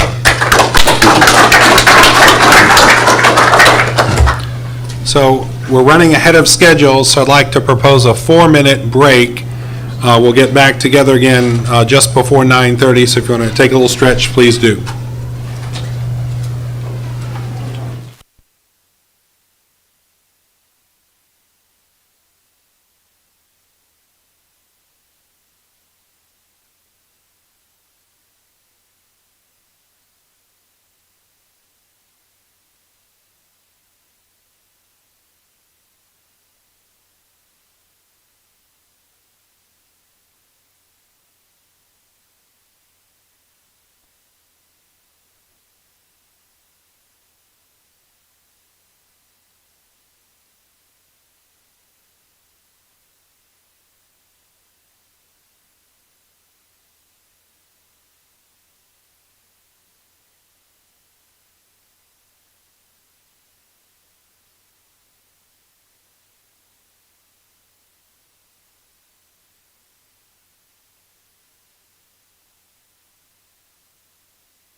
And our next presenter is Carlos Enriquez from Boeing, who will be discussing assessment of alternative capture system concepts. Good morning, ladies and gentlemen. My name is Carlos Enriquez, and I'm representing the Boeing Company today. I'm honored to have received the invitation by NASA to participate and present at the Asteroid Workshop. I have the pleasure to provide to you a brief summary of the studies we performed to evaluate concepts for the asteroid capture missions to share with NASA and guests in this workshop.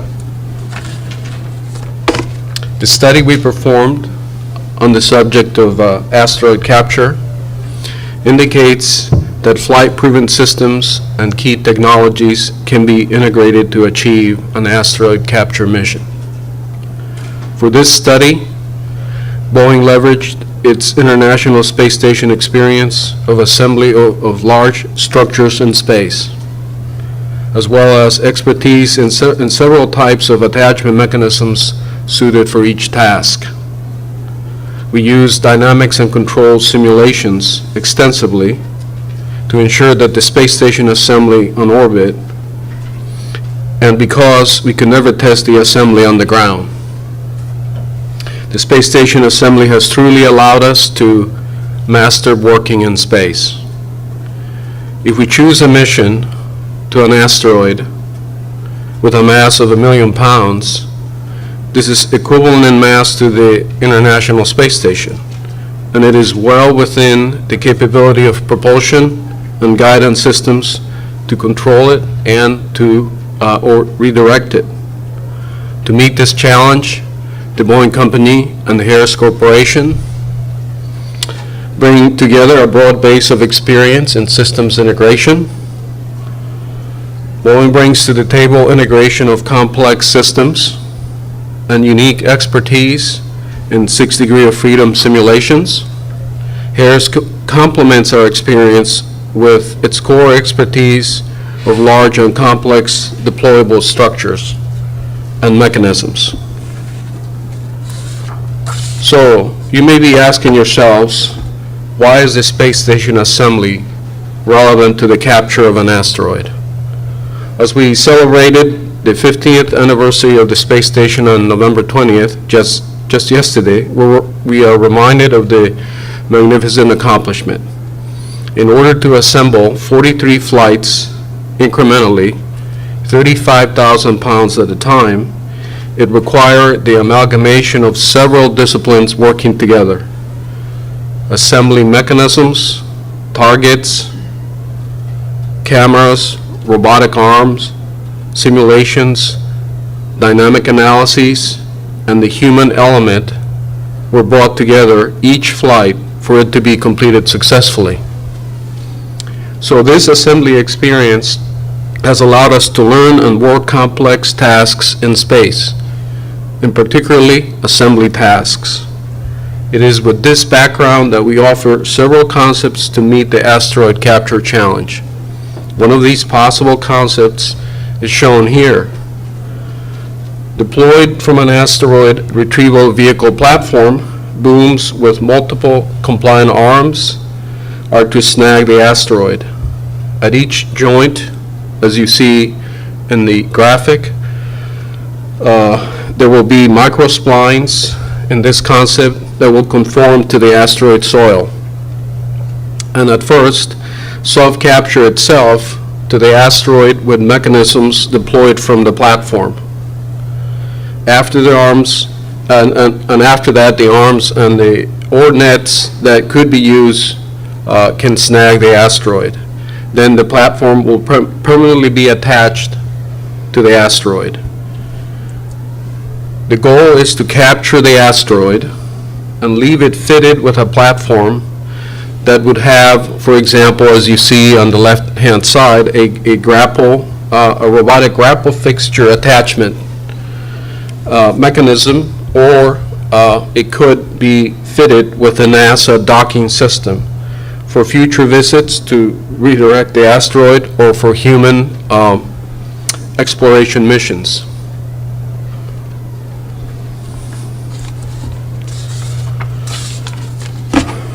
Boeing teamed with Harris primarily because of its expertise in large deployable structures. Seen in these photographs is the reflector that was fielded by Harris for the ACES commercial communications satellite that is currently in operations on orbit. The type of reflector that you see being deployed here is 12 meters in diameter in the final deployed configuration. Harris is also working in constructing a 22-meter diameter reflector of the same type. We know that several of the concepts studied for asteroid capture use large deployable structures. Both Boeing and Harris believe that these mature and proven technologies should be considered as candidate for asteroid capture concepts.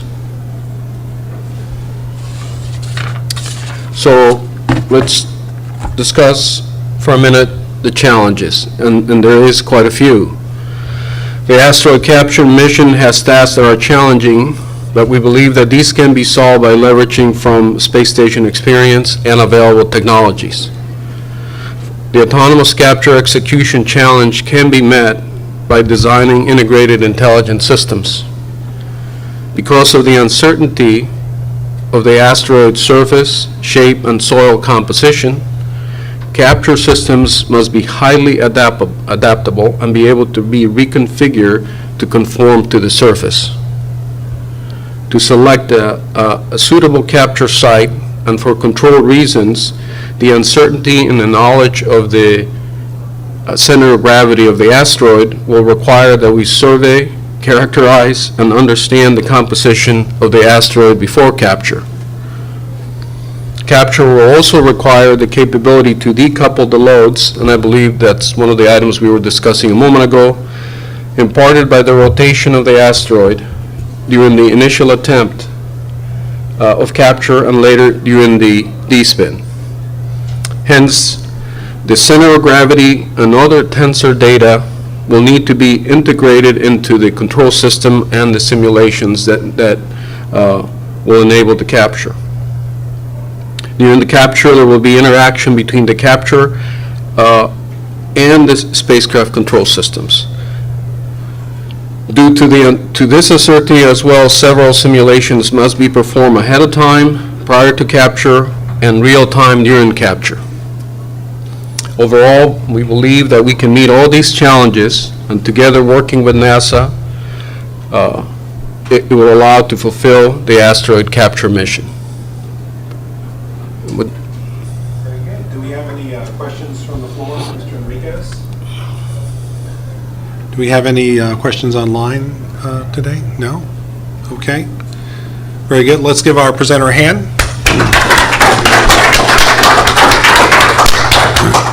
So what we're going to do is have another slight pause because people are moving between the sessions, and I want to stick to the stated time. So our next presentation will be at 9:45, so you got another 5-minute pause break. Thank you, Mr. Oh, thank you.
Okay, we're going to get started again in the Capture Systems session. If y'all can take your seats. Our next presentation will be from Harold Garish of Marshall Space Flight Center, and he'll be discussing momentum exchange tether to D-spin asteroid. Hi, good morning. Like I said, my name's Harold Garish from Marshall. Co-author who helped with this quick look was Les Johnson, who at Marshall has had lots of years' experience with tethers. I'm going to kind of go over the physics that we were looking at, what kind of size tethers, a possibility of capturing the asteroid, what the D-spin sequence would look like, a possible ground demo, to demonstrate the physics, and then kind of roughly the technology readiness level of some of the systems. Okay, so I haven't been fully involved with the asteroid retrieval mission. When we heard that this RFI was out, we just did a quick look to see, is there this possibility that could help take the spin out of the asteroid? We used 13-meter diameter, 1,000 metric tons, maximum 2 revolutions per minute, and just to see what kind of tether length and size of end mass is needed. Okay, and so the goal, we're going to de-spin the tumbling asteroid to a level that the asteroid redirect vehicle can handle. Now on this chart, or on this pitch, I kind of call that a mothership, but to take the load off of that vehicle, to dissipate that energy that's in the spin. And so basically what we're doing is releasing a small mass, deploying it from the surface of the asteroid, letting the spin rate go down, and then when it goes down to an acceptable level, then we can separate this system, and then the asteroid retrieval vehicle can take it from there. And so we're using angular momentum and changes in moment of inertia from doing this. Okay, this is showing what kind of length is needed in the tether. Each of these different curves is for a different end mass, and the goal of this plot was to see if we brought it all the way down to 0.2 degrees a second, and this is how the effects of the asteroid mass pull comes into play. But you can see it's less than like 4,500 kilometers for these assumptions. This chart over here shows how that rotation rate, if it starts off at 12 degrees a second, how that decreases as the length of the tether, increases. And you can see that most of the rate goes down, like 1,500, 2,000 range, and then to fine tune it, if you want to bring it down to like that 0.2 degrees a second is where you would, have, more length added. So there's flexibility in the length of the tether and the mass. I mean, the tether they both work together. If you have a smaller mass, you're going to need more length and vice versa. But it also gives you, I think, variability on the range of asteroids that you could use this concept on. So a single concept could apply to a range of masses as well. Okay, and then this shows the tension. As the tether length increases, there is tension on the tether, but then it starts to go down because the rotation of the asteroid really starts to come into play. And I think like this number, like 700 newtons, is it's about 160 pounds roughly of load. And again, all these curves are for each color curve is for a different end mass. Okay, now the capture concept, right now, how do you get the end mass on the asteroid to start off with?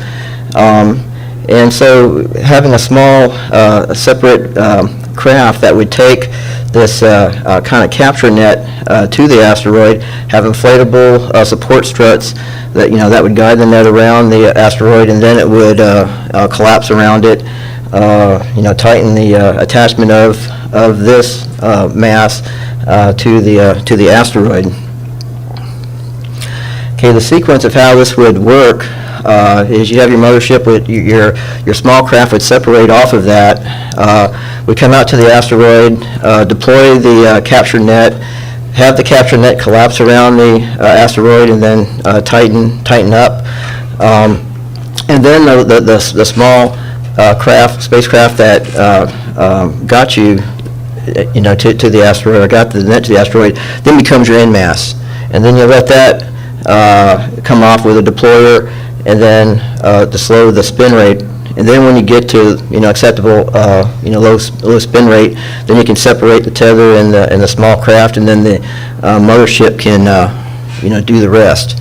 But like I said, this is a quick look that we were doing. I haven't been involved with the asteroid redirect vehicle as to what operating boundaries it has, but I'm just pointing out this is just a general concept, and there's variability on how far down you can take that spin rate. Okay, ground demo. This is a flat floor. It's at Marshall. It's 44 by 86 feet, and they do a lot of two-dimension like docking maneuvers, or there was some work they had done with small spheres testing at tethers in the past too. So everything's kind of on an air cushion, and so you can simulate in 2D how docking or how maneuvers can take place. So this concept that I'm talking about here, we could do also on the flat floor. This is just an example of a large rig they have. I think it's over a ton. That's on air cushions that can spin around. You just barely touch it and it'll move. So it may be a way to also demonstrate the physics of deploying this in mass and showing how much it pulls off on that spin rate. My background, I've done a lot with solar thermal propulsion in the past, and so when we looked at how to deploy inflatable struts, I was just showing some experiences I had in the past. This picture right here is the LaGuardia flight experiment done in 1996, 14-meter diameter antenna. This was a Spartan vehicle that it was deployed off. The picture was taken from the from the shuttle, and I think the length of these support struts were like 90 feet. And so when I first saw this years ago, I thought, well, boy, it didn't get tangled up. It deployed, without that. There's other difficulties that the antenna had, but just to replace the antenna with a net, and I'm saying about the general size of what we're talking about here seems to be, similar size that was used in the past. And then this shows, ground deployment tests that were done. This was another activity that FICOL SRS had done with support from the Air Force, looking at deployment of, an inflatable antenna with support struts, torus, everything. They did it 4 times, and the variation was like a half an inch, based on, 4 go-arounds. Okay, and then tethers, there's been numerous flight experiments, ground demos, with electrodynamic tethers, momentum exchange tethers. The lengths that were used in the past, this SEDS experiment had a 20-kilometer, length tether used. Some had a 4-kilometer. This TIPS experiment was in orbit for 10 years, for a survivability kind of test. So I just wanted to point out that tethers have had lots of work with deployment mechanisms, how to keep tension on. So that's why the rate that you release this en masse, you have control over. So that's another variable that you can work with. But I just wanted to point out, the last page and this page is that there's a lot, I think, similarity of TRLs with what what you're all trying to do. And I think that was it. Any online? Okay, so anyone who'd like to raise a question from the floor, you can step up to the microphone. Do we have any questions? Yes, sir?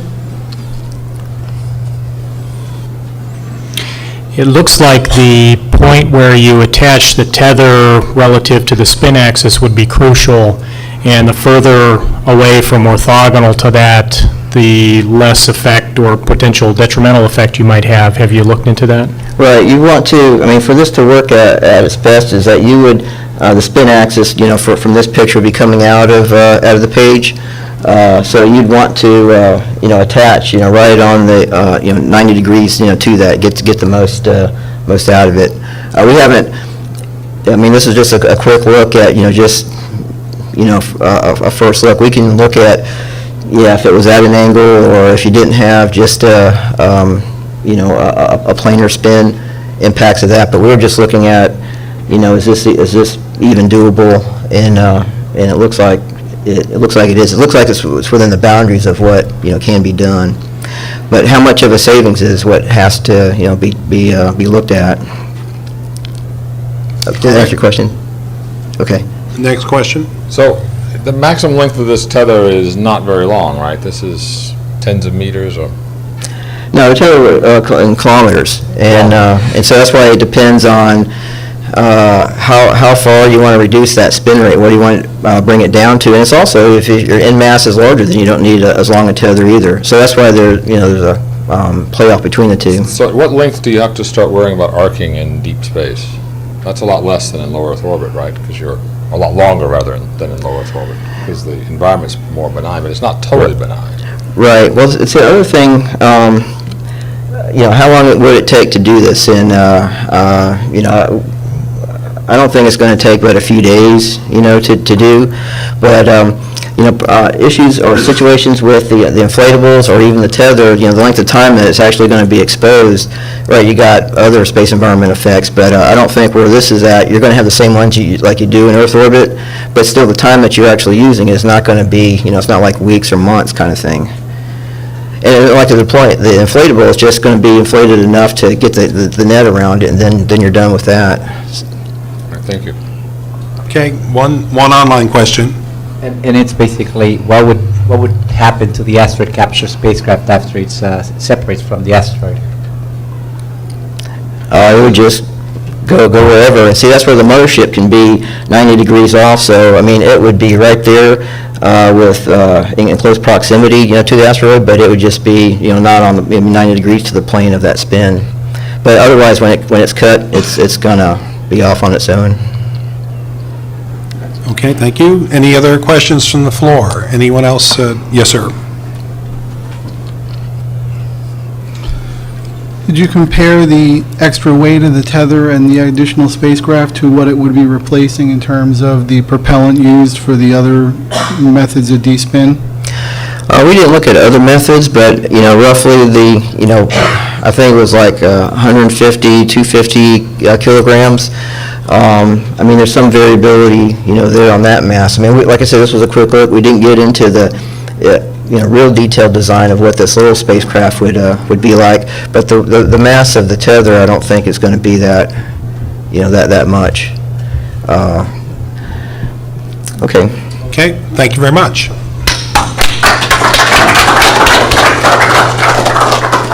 So we're going to take another 2-minute pause, but we'll let our presenter get in position. So another 2-minute pause to stay on the schedule.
Okay, we're going to pick back up here. Our next presentation will be from Jeff Slostad of Tethers Unlimited, and he'll be discussing NanoSat Deploy Net for Capture Asteroid and tethers. All right, sorry, those of you that were hoping to see Dr. Hoyt, he could not make it, but I was here for most of this work. It started about 13 years ago. Actually, it started about a week before I got here, so I missed one cool thing, but we got it all covered here, I think. We'll see.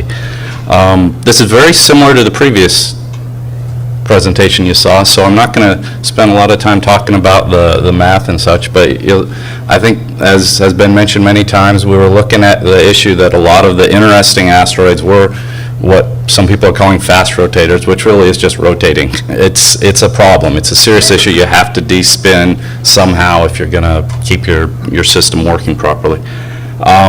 We looked at kind of what are those challenges, what are the risks, and how could we mitigate those, and we realized that some of the work that we'd done previously with trying to bring back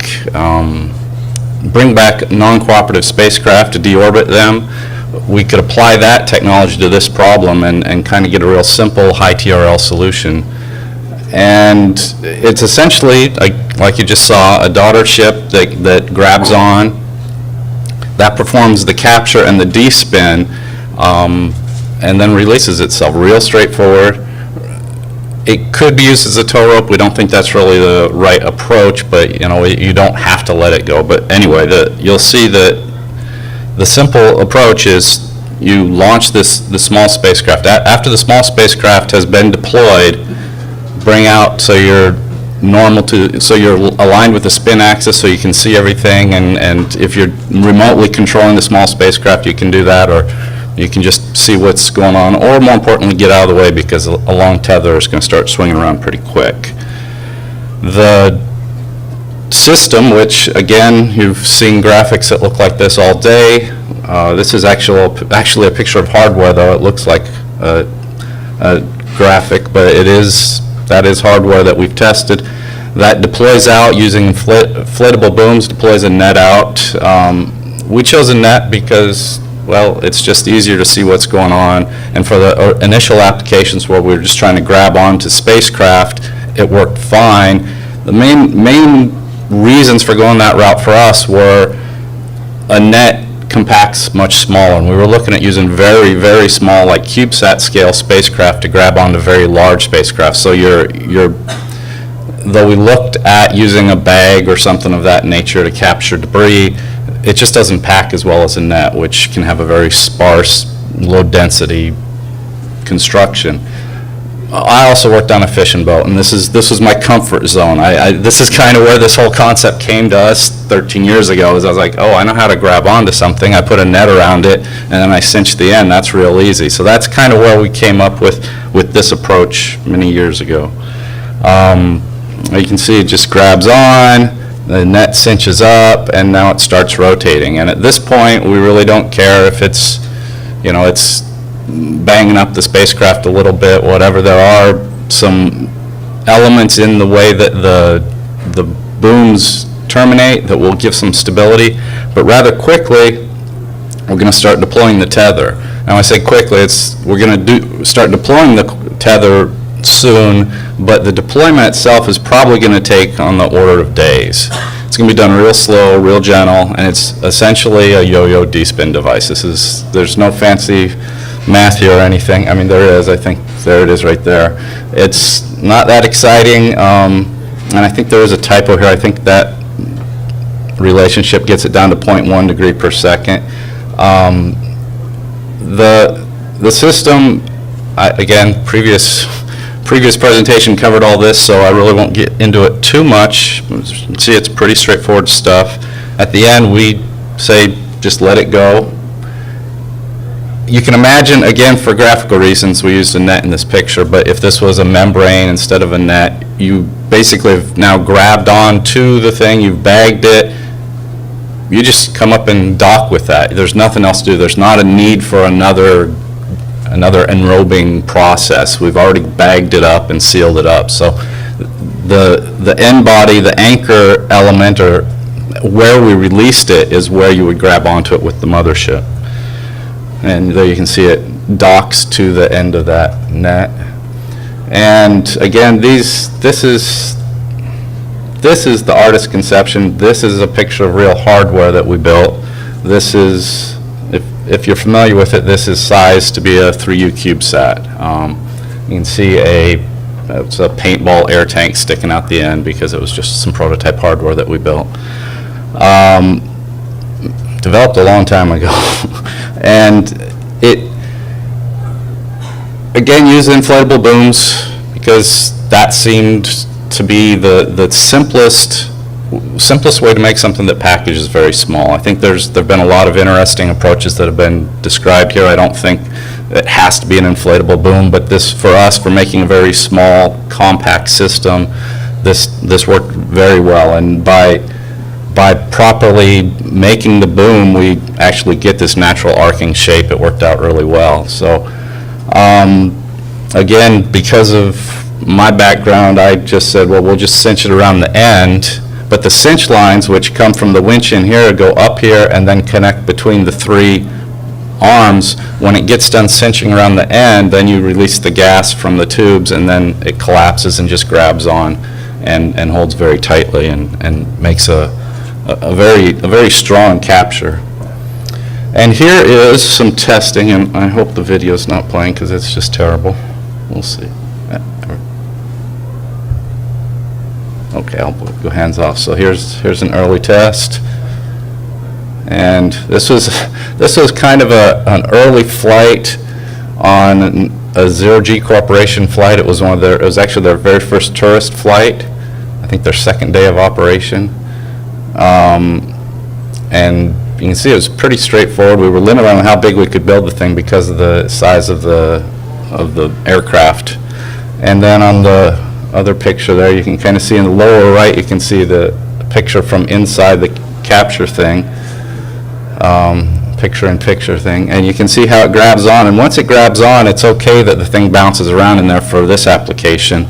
You might want to do a little bit quicker winching if you've got a big rock in there, or particularly if it's a loose pile. Like I say, we did test this in Zero G. We thought the next step after this would be to launch something, so we were ready to go at that point, and I guess the debris remediation threat went away. Not really. We've been ready to fly this mission for quite a few years, and I think maybe the current interest in this other application might be a good way to do that. But I'll get to that in just a second. I forgot I had this slide in here. This is another video, if you can click that one. This is for despinning a large inflatable habitat with a 1 kilometer tether, or 1 kilogram tether module that was essentially, well, for branding purposes, it was designed to fit in about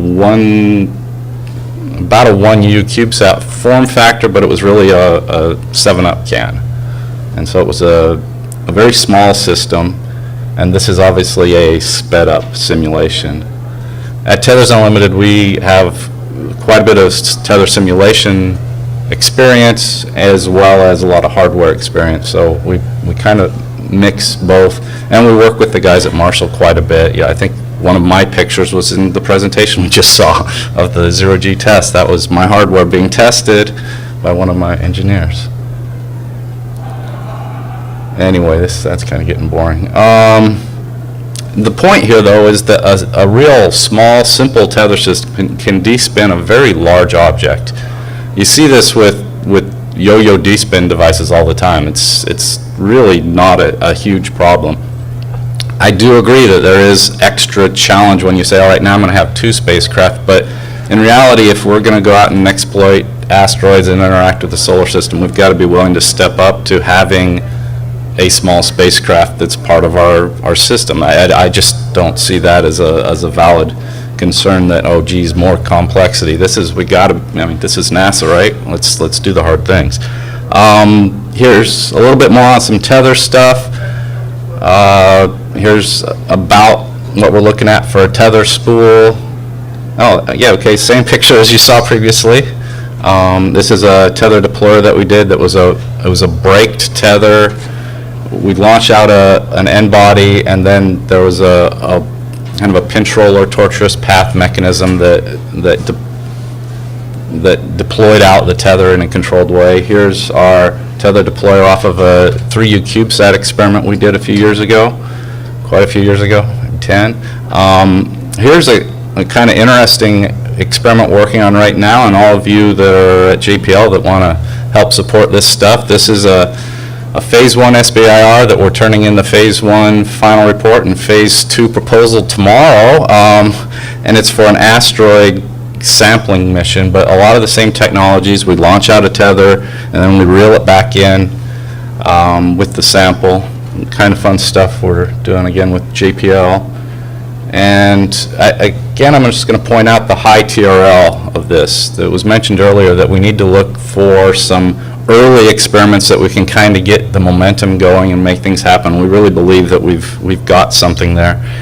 This is what we consider our plan, our validation approach that we could put together fairly quickly, and this is kind of where we were evolving back in the day, is that we would test it on an upper stage. We would essentially have an upper stage, end of mission, we would launch off of that upper stage. It would use the remaining fuel, the residual propellant, to spin the thing up, and then we would come back and just grab it. Real simple, real straightforward, and then let the thing out. And we could do all of this in a 3U CubeSat. Be a little roomier if we did it with a 6U CubeSat. And realistically, we could do this within 18 months, 2 years. This really isn't a huge stretch for us because it's relying on a lot of technologies that we already have developed. It wouldn't require any special launch systems. Again, if we used a CubeSat form factor, we could, basically just use what's already there for launching spacecraft. And this is kind of a notional concept that uses a bunch of equipment that we already have. We've got a electrolysis-based thruster that is finishing up within the next couple months. It's being flight qualified, uses water and electrolysis to make things. We've got a deployable array that we built for the Army. It's 85 watts. Folds up again for a CubeSat. We've got a gimbal that was made for the deployable array, but also can be used for the thrusting. To do that move where you've let go of the small spacecraft, but now it's actually got to get over and grab onto the large spacecraft. Now, initially we looked at having the host spacecraft come up and put the net and then back away real quick. That would be a simpler approach, but now you have to build the large spacecraft. And we believe this would be a near-term validation approach that would be pretty straightforward and pretty easy to do. And I think that's it. Any questions? Okay, we're ready for a question from the floor, if anyone has a question. So have you given any thought to how well this tether system is going to work for a tumbling asteroid, one that's rotating on more than one axis?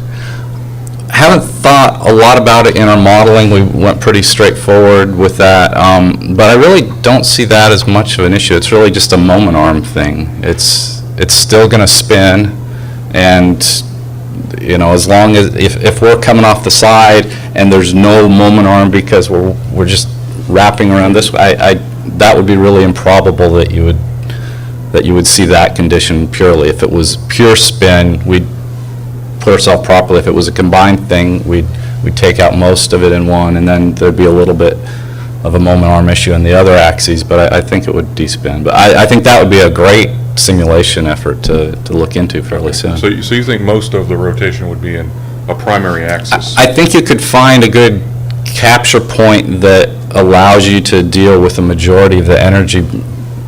Brian's simulation showed some pretty cool stuff. I was showing how the different axes line up. I believe you could do that. It's not my strong point though, and I would definitely defer to people that could perform the modeling and give some better feedback. Brian, maybe you? Thanks.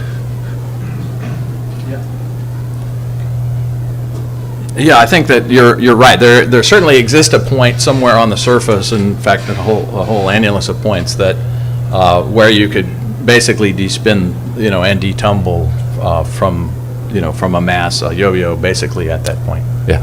Cool. Thanks. One more question. So, just one, Right, so you're going to be doing this a few light minutes from the Earth at least, and you have these two spacecraft. Have you tested doing this autonomously? Does this require like close communication with the Earth, or can this all be done up there by itself? One of the reasons that we chose this approach was because we wanted to be able to do it autonomously, and to me, that means something that's very forgiving.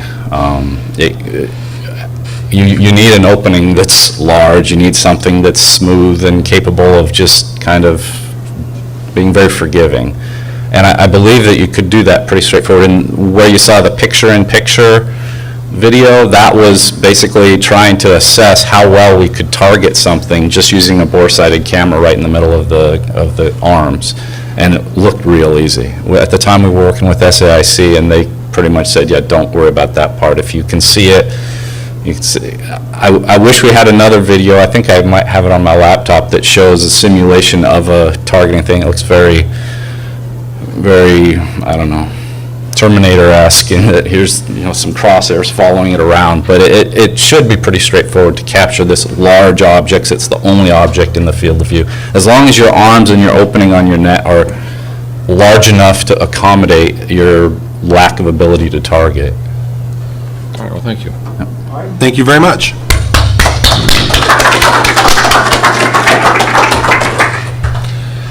So our next speaker is Alan Lowry from Airborne Systems, and he'll be discussing airbeam inflatable tubes for deployment of capture bag.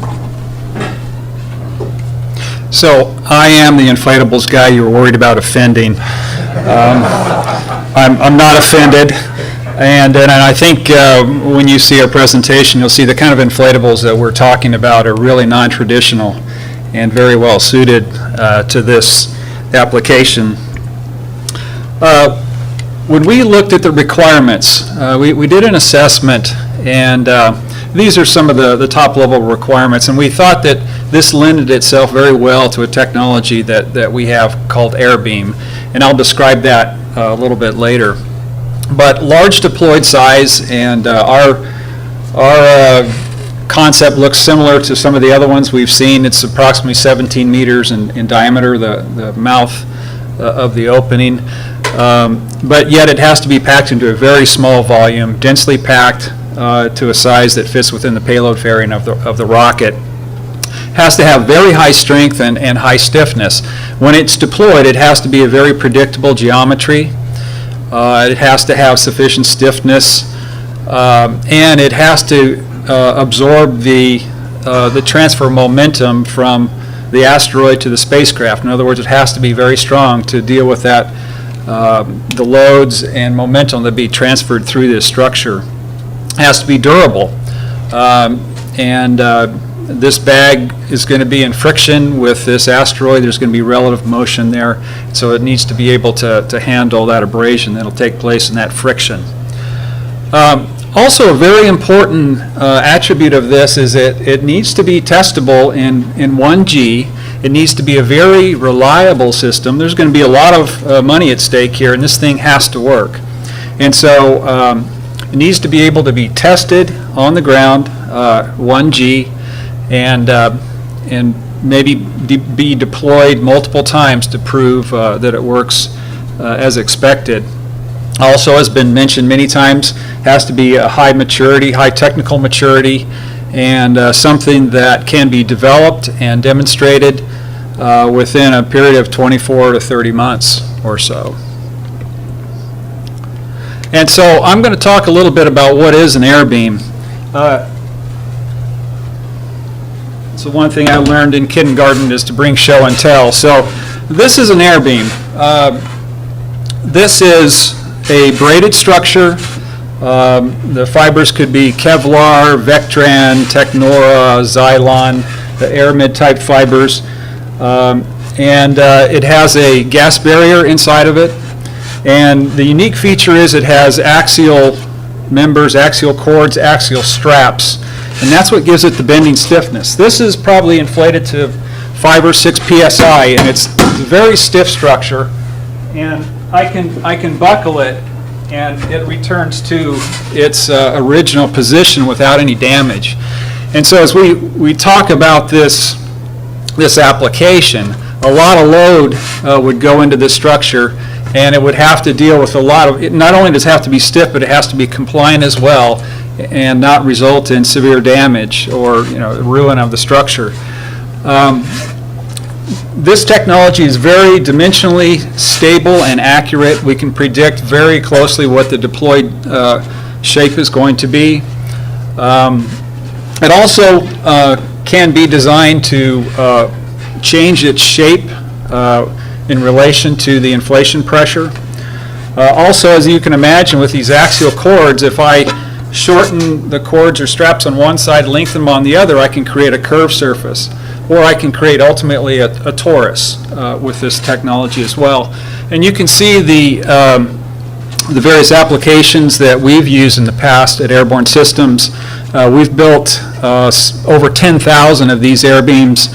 Some of them, upper left-hand corner, that's for a terrestrial shelter that has inflatable air beam structure. Those are approximately 80 feet in width for that structure, about 40 feet high. The one picture there shows the air beam supporting a Jeep, hanging a Jeep from it. We've made tori. We're currently under contract with NASA Langley to build inflatable aerodynamic decelerators. And the picture at the bottom is the Irby 3, which is a 3-meter diameter aeroshell that was launched last summer. And it was inflated in space, deployed and performed very well. It achieved Mach 10 and demonstrated that it met all the objectives.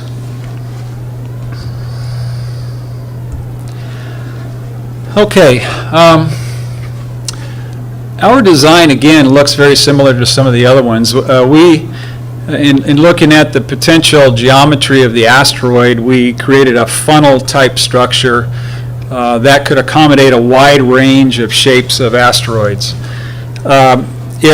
Although we looked at several different concepts, some using inflatable tori and so on, we thought this was the most promising concept. It consists of 6 inflatable air beams that have joints or knuckles, if you will.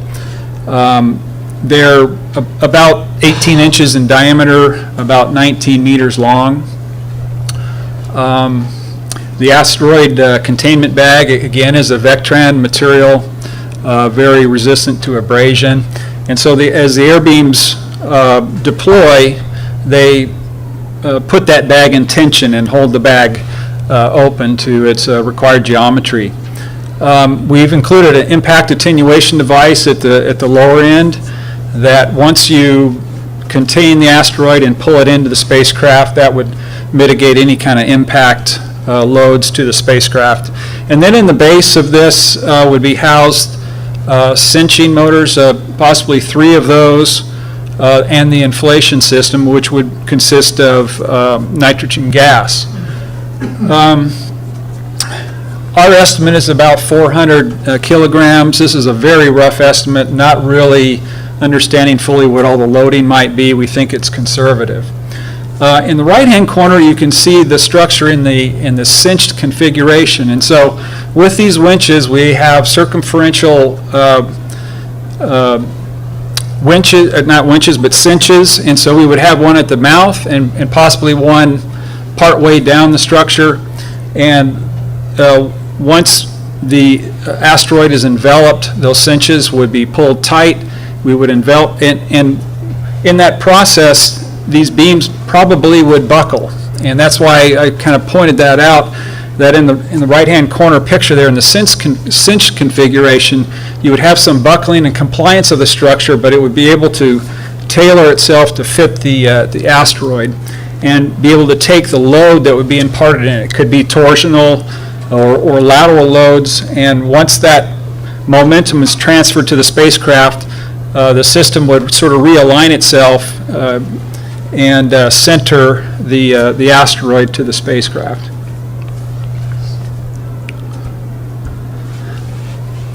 A couple of key features here I just want to point out, that this technology is very scalable. So, we can build a small beam like this. We can build beams that are 36, 40 inches in diameter, many meters long. And so we could very easily design and fabricate a scale version of this for early testing. And in our development plan, we proposed a quarter scale, could be a 1/5 scale to match up with the JPL system. But that could be fabricated very early in the development process and advise the critical design review, really substantially reducing the risk. So that could be used for packing, deployment test, actual asteroid, simulated asteroid capture maneuvers and those kind of things very early. The second thing is that since this is a very stiff structure, it can can be used very easily in 1G environment. And we're proposing a proto-flight system. In other words, the qualification unit is also the flight unit. And so this unit could be packed, deployed multiple cycles, and go through all the typical testing you would want to have it go through to prove out the reliability of the system. So with that, I'll just open it up to questions. Hey, do we have a question from the floor? If you do, please go up to the microphone. Yes, sir?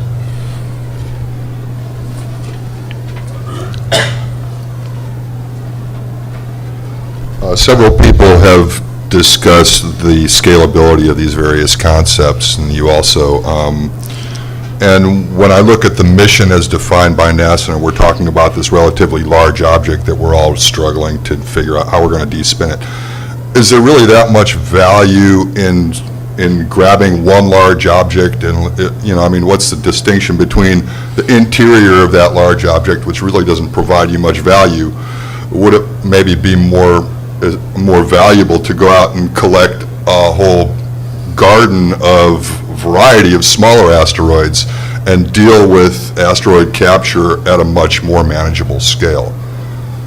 Yeah, that's probably not a question for me. Well, this is a workshop, so yeah, it's a workshop, so I'll leave that open to maybe Brian or somebody else to answer. What I'd like to do is pick that up again in the group discussion at the conclusion of the presentations. Super. Okay, do we have any online questions? Okay. Any more questions from the floor? Yes, sir. One question.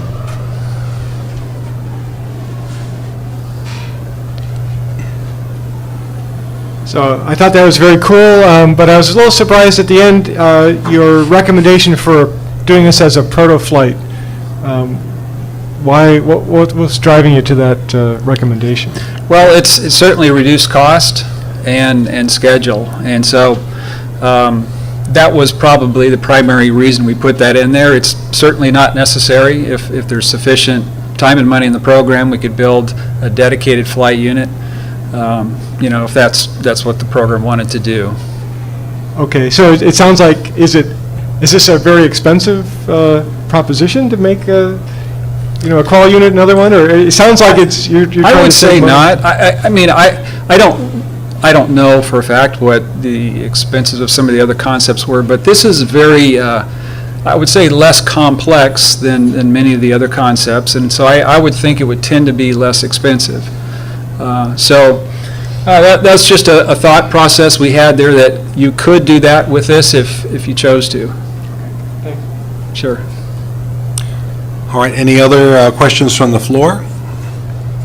Okay, thank you very much. Thank you.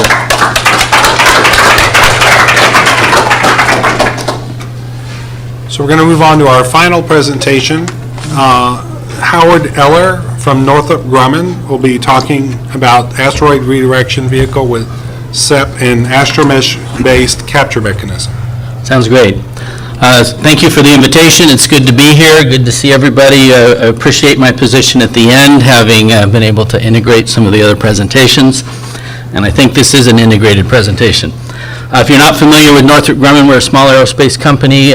We've done work for NASA. We're the JWST contractor. We did the Chandra and GRO. Great observatories, Aqua Aura, the LEM, the TDRS first generation, and the LCROSS. We also owned the Astro Aerospace deployable developer, and they have a very close relationship with JPL, and that is a very important tie for us. When we started looking at this low risk, and the launch date drove us to interpret low risk as being existing. So our intent here was to stitch as many existing pieces together as we could to get a system that would address the requirements. Another requirement that wasn't stated that we imposed on ourselves was we wanted to do minimal damage to the asteroid, if you will. So we wanted something that would not resurface it, that would preserve it in its basic intent and condition. And so I think what Brian presented about the dynamics is exactly the track that we were following here. So what we understood is that we have to address any kind of condition when we get there. Whatever it is, we got to deal with it. And so our system had to have a very wide bandwidth. And so if we sum it all up, what we basically came to is we wanted a system that would have both the features of a bag, if you will, and a deployable structure. And so we have proposed here a hybrid, and that hybrid is based on our Astromesh concept. We also wanted to keep the system as low weight as possible, and so when we looked at what it would take to launch it, we were wanting to be in the Atlas category. So others have covered this, and there was a session on it at the first day of the workshop. But there's a whole range of sensors that come into play, and you're acquiring knowledge as you're adjusting your orbit, and you're coming along the V-bar, if you will, co-orbiting with it, wanting to understand its makeup and composition further out, and then model the dynamics so that you know the rotation, and you can do like Brian showed, pick the point at the time that you touch it so that you are on the rotation axis and you minimize the tumble rates. And so as you come closer, you're increasing your modeling until you understand very closely what the structure looks like, and you pick a point, the point, based on probably dominantly the rotation rates of where you want to contact it. And so the system that we came up with uses an existing spacecraft. It is a Heritage bus. It has 1,000 kilograms of bipropellant. It has the capability for 6-DOF, pretty high agility. It's really, really beefy, so it can handle that initial jolt. It has 4 CMGs that can be used or not that are massive, so it can maintain lock on that point and then use its 6-DOF system to spatially stay over that for a period of time so that the capture mechanisms that we're proposing can fully enclose and grab it. And that doesn't take that much propellant. The piece that we're having to add, and that's the 4 tanks on the bottom, is the 12,000 kilograms of xenon. And so we have that as a module. And the way that we're proposing it here, that unit could then be used by any other spacecraft manufacturer. Could be inserted below their spacecraft. And so there's a big impact to industry that's transferable across the whole industrial base. So the basic system looks like this. We take the Astromesh reflector, and we're using it in 2 ways. One, the Astromesh is really unique in that it's a 3-dimensional structure. So when it's assembled, you can pick it up, rotate it, you can kick it. It's not fragile at all. It has very high frequency and high strength. So we're using it here as 2 25-kilowatt wings where we suspend the solar array material in the middle, and then we're also using it to create these 2 half capture mechanisms. So the surface there acts as the bag.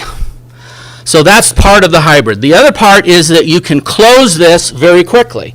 In fact, if you want to abort, you can move it away. What we don't want is as we approach the asteroid, which is all done autonomously, it contacts the edge and then it starts rotating and you get something tied up in itself. So that's what we're trying to avoid. So we want to be able to close quickly. We want to be able to rehearse that and gain knowledge. You're going to see a sequence in the next chart where we do an Apollo 8-like maneuver to show that, yes, we can maintain lock. We do an Apollo 10 where we touch it, and then after we've done it, then we actually grab it. And that's one way to do it. And so what happens is there's a conical structure that contacts it. That conical structure can be moved. It's also instrumented. It can be used to take samples. and it positions the asteroid where we want it in the astrocapture devices. The device closes and locks, and then cinching cables snug it tight. You turn off the ACS system and let whatever happen. Once you verify it from the ground, you activate it again, and for a very small fraction of your propellant load, you can completely despin the system. So this is sort of our, here you can see the primary rotation rate, the precession and the nutation of that, and so you want to come in along that axis, and just like Brian said, you want to time it and make sure you understand the dynamics and recognize that those dynamics are going to change based on your influence. If you touch it, even your gravitational presence will have some impact on it. So you want to make sure that you understand what that rotation rate is, and then you can do your timing. So we have our 3 autonomous captures where we increase our confidence level, and then we come in and actually do the contact and turn the ACS off, like I said. Eventually, we then do the EP transfer. So I think the theme that we want to transmit here is that it's heritage-based. The Astromesh has flown 8 times, 100% success rate. It's currently flying on a SMAP, or getting ready to launch for a SMAP mission, and that is a dynamic system. It's rotating at very high RPMs. And not only that, it has to maintain a precision surface. So you don't have any of that precision element here.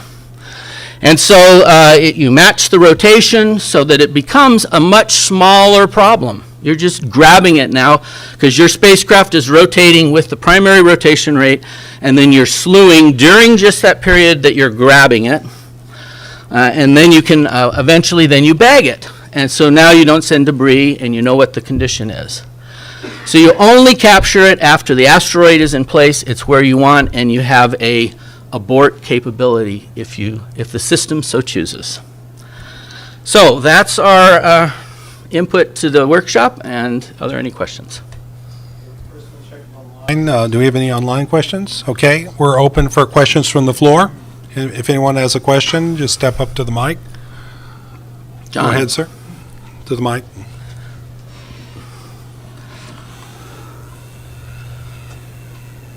So how quickly do you close this clamshell around the asteroid? Less than a minute. So, because it seems like you have to go up, you're bumping it with this conical shaped thing. Yep. But then you still take a minute or so to close around it. How does? Well, we were actually envisioning seconds. So it's a very fast closure with the dampened final capture and latch. Wow. Okay. And then the main amount of time is then tightening your cinching cables. So our thesis here is it's a hybrid of both approaches. It's doing everything that Brian showed, and it's doing the mechanisms that MDA showed, but it's integrating them into a single system, so you get both of those benefits. Do we have any other questions from the floor? All right, thank you very much. Thank you.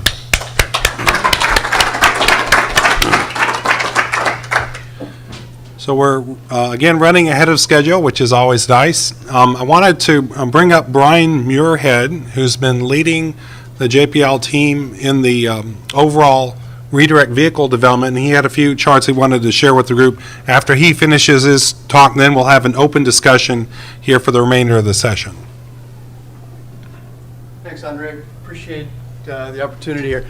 A little preface here. I'm going to talk about something that is associated with an alternate concept, and this is something that NASA has asked us to work on with the Langley team, as a team, I should say. It was set up at Langley to look at what we call an alternate approach. Most of what you guys have been looking at have been associated with what we call the reference mission, which is, as Brian described, the concept of trying to capture a relatively large asteroid, a 10-meter class, 100-ton or 1,000-ton class object.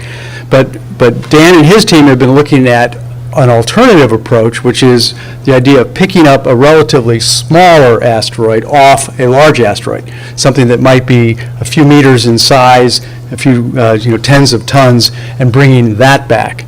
So that's a very different concept but it's also, based on what we've seen here today, I think there's a lot of ideas that you guys have thought about and proposed would be very applicable to that sort of pick up a rock sort of concept. So I wanted to share with you a very quick cartoon of a pick up a rock concept associated with using inflatables. And this really derives from some of our early work in inflatable concepts, and it applies very nicely to the idea of picking up a rock. So if we go to the next chart, the big issue here, the reason we kind of developed this idea was the concern that if you're trying to pick up a rock, the rock on the surface of an asteroid may or may not have integrity. It may or may not be strong. And we assumed, as we did in the original concept of the reference mission, that the asteroid itself is a rubble pile, and basically what Dan Shears talked about. So if you're dealing with a rubble pile, that's where you end up with a bag. And so now the boulder on the surface of a small or large asteroid, 100-meter class or larger, may or may not, in my view, be a cohesive body. If it is, then the manipulators and whatnot work really well. If it's not, then you're going to probably need something more like a bag. And those are things that we're going to have to study and continue to talk about with the experts. But what I wanted to just illustrate here was an approach that you could use to deal with a non-cohesive body, basically a small dirt clod, for example, in a couple meter class. So here you see basically the ARM spacecraft, but with a pair of smaller, relatively small inflatable capture systems with the objective of trying to grab a 2-meter object sitting on the surface of a large rotating asteroid. So this is a state that you might imagine the system in prior to the initiation of the actual proximity operations and capture process. So we go to the next chart, I guess maybe I can do that. So you would fly to a state where you're basically stood off at a certain distance. The sensors we're talking about using here, this basically the same sensors we would propose using on the reference mission. Cameras, but primarily closing the loop around a 3D LiDAR. So at that point, you basically have established the spacecraft attitude, you know what the target is, you've done whatever evaluation of the target beforehand, and say, this is the one we're going to go after. Next chart. So at this point, this is where the inflatable begins. You basically inflate a stack of inflatable elements, and they could be, linear columns, things like, the airborne stuff that Alan talked about, or other inflatable designs. But basically, you end up with a 2-meter, or basically a 3-meter diameter capture volume with a bag that is stood off from the spacecraft by, say, a meter, with a more or less flexible, depending on how flexible you want that inflatable stack column to be. And you're looking down the center line through, with your sensors at the target as you approach. Obviously, this is a precision landing problem with reasonable precision, not really great precision. Closing the loop again around the LiDAR, you approach, and during this entire phase, this is all autonomous at this point. And this is what we would call a critical event. So at any phase, any point during this operation, the spacecraft has to be able to make itself safe. And it can't do it in the classic way where we just say we have a reset on the computer, we've got to go into a safe mode. You actually need to be able to back out of this condition at any time. You need to be able to return to a safe state, which adds to the complexity of the system design. Next chart, please. So you fly down to the surface, you basically have aligned yourself with the surface to some angle, and you're holding yourself down in place. At this point, next chart. So here, you basically just close the mouth of the inflatable system. We've seen a lot of concepts that, basically do something like that. Another assumption we've made here is that the rock is not really fully on the surface, it's partially embedded. So we've assumed we only grab part of the rock, maybe most of it, but the assumption is that we cinch around it, we grab it, and we hold onto the rock with the force that we're able to with the cinch system. Now if the asteroid, or if that rock breaks apart at that point, that's okay. but if it doesn't, if we have to pull it off, we move on to the next step. We're held down with thrusters, and we maintain our attitude inertially with our reaction wheels. Next chart. Now this is really the interesting part, and again, where the inflatable really provides you some real special value here. We basically imagine a torus or individual spherical balloon-type features that basically inflate and push against the surface and push the rock off. So as you inflate in a controlled way, you're basically using like a pneumatic jack to basically pull the body off the surface. So next chart. At that point, you're free to fly away, and that's what you do. You fly away. Next chart. And you complete the cinching process. You cinch the bag around the rock material, and then you complete the cinching process with the final, next chart, last chart, pulling this thing all up to the spacecraft. So again, this was a different type of mission than the reference mission, and Dan and his team have been doing a lot of creative work in developing a variety of ideas, and I just wanted to get this idea out as a possibility, and something I think that Andre and Jason, as we look at the output of this session, can bring ideas that can apply not only to the reference mission, but also to the Pick Up a Rock mission. Thank you. Appreciate the time. Very good. Thank you, Brian.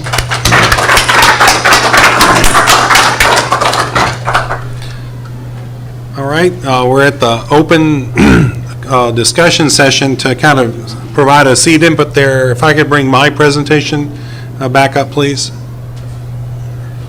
So tomorrow, between 10 and 12, each of the sessions are going to do a report out on the discussions, and we have only a limited amount of time, so again, we'll be probably trying to focus on the highlights, but we were asked to explore a couple of questions and try to synthesize and come up with what we thought were the best nuggets that we can bring forward. So if I've got kind of a starter list here. I want to advance the charts, a couple of charts. One more. Okay, here we go. All right, so the first chart we're going to have is a summary of the most promising ideas, including their innovativeness and potential for improving the mission and system performance. And so from my review of the presentations, what I wanted to focus on were which concepts achieved the reduction of the spinning or nutation of the asteroid with the minimal mass and structure. So we've explored a couple of concepts here. So it looked like, from my quick read, that the tether concepts were probably the most innovative approach to doing that. It's somewhat different from some of the other ideas that are leveraging off of concepts that are in use today, as Howard mentioned from Northrop Grumman and some of the other industry participants. Inflatable concepts have more mature ground systems performance, and at the time when I wrote this, I said less maturity for in space. I had not looked at the Marshall pitch that closely, so I didn't realize we had done at least some DTOs back during the shuttle program. But we're certainly have a lot of test experience on the ground that our friend from Airborne mentioned.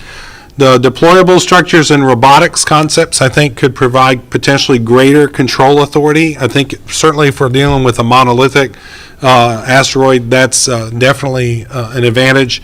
But I noticed their mass numbers in some of the presentations tended to be a little higher, and I think Scott Bellman had brought that out as well. So it's just a trade, I think, at that point. So this was kind of my quick look at all of the different systems, and these would be some themes I want to try and bring. Let me click through these last two charts, and then we'll come back and open it up to the group for discussion. So if I go to the next chart. Okay, and so the next one was relationships or linkages between the ideas that could help with concept integration. You might look at combining some of the elements like the tethered base free flyer with an inflatable system, and in fact that very idea was brought forward, I think, by a couple of the presenters today, to use the tether to reduce your spin rate, and then the securing with the inflatables, and some of the anchoring system concepts that the Honeybee folks talked about could also be combined with the tether systems. Next chart. And then the last question was, what steps were we looking at? And right now, the agency isn't planning to do any detailed studies with capture systems. Brian mentioned the alternate mission concept, but I don't know if we're going to dig into the details that we looked at in today's session. We just don't have anything on the books right now. Okay, so let me go back to the top level slide. One more. There we go. Okay, so what I'd like to do is kind of this was a seed input, and what I'm interested in is hearing from the audience. And we had one gentleman who raised another question earlier. If you could come back to the mic and just bring your question back up, I'd appreciate if you could start our discussion.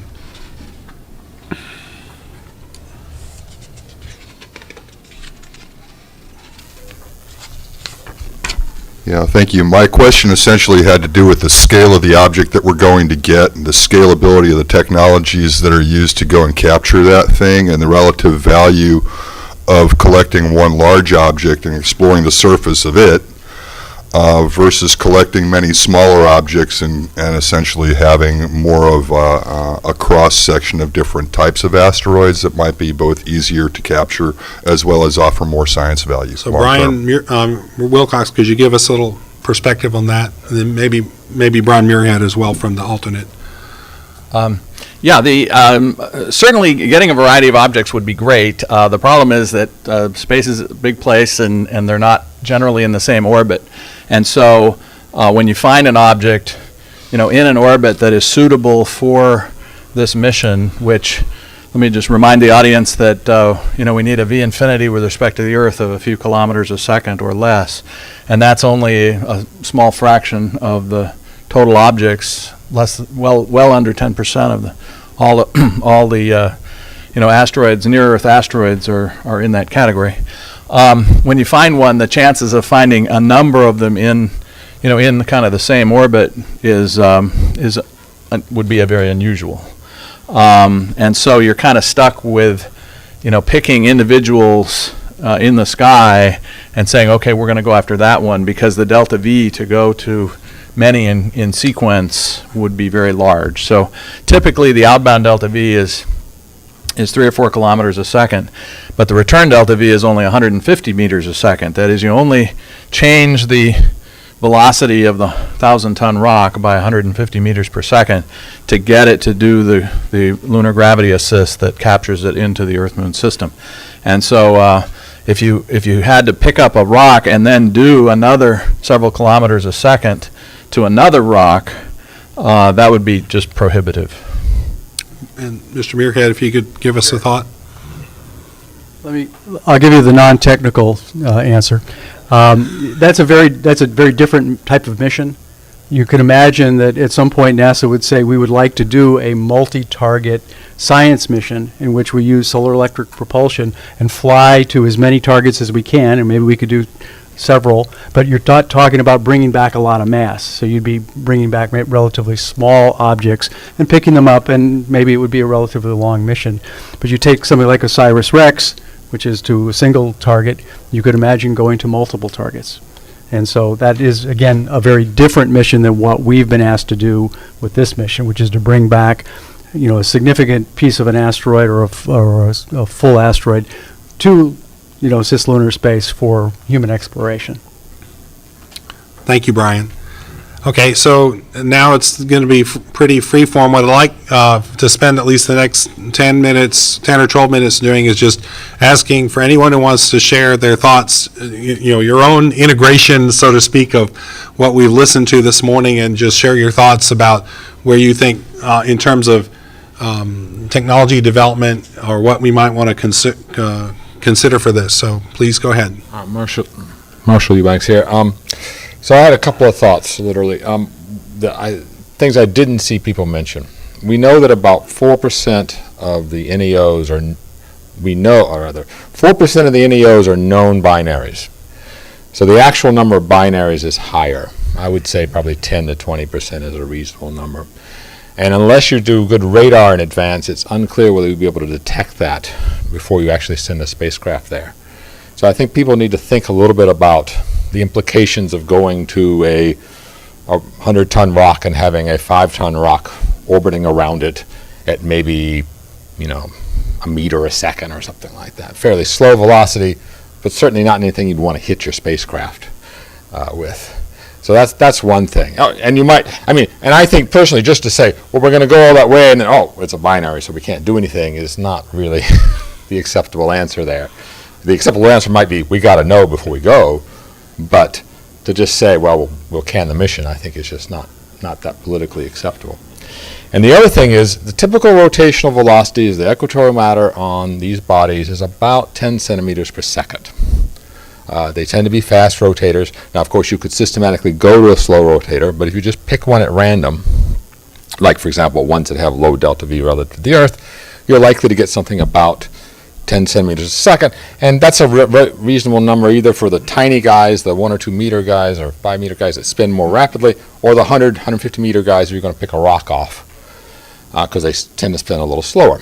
Okay, so you need to think a little bit about debris flying off at 10 meters a second, and might that hit your spacecraft? You know, how do you want to avoid that with your other? If you're going to have 2 spacecraft, how far away you need to put it?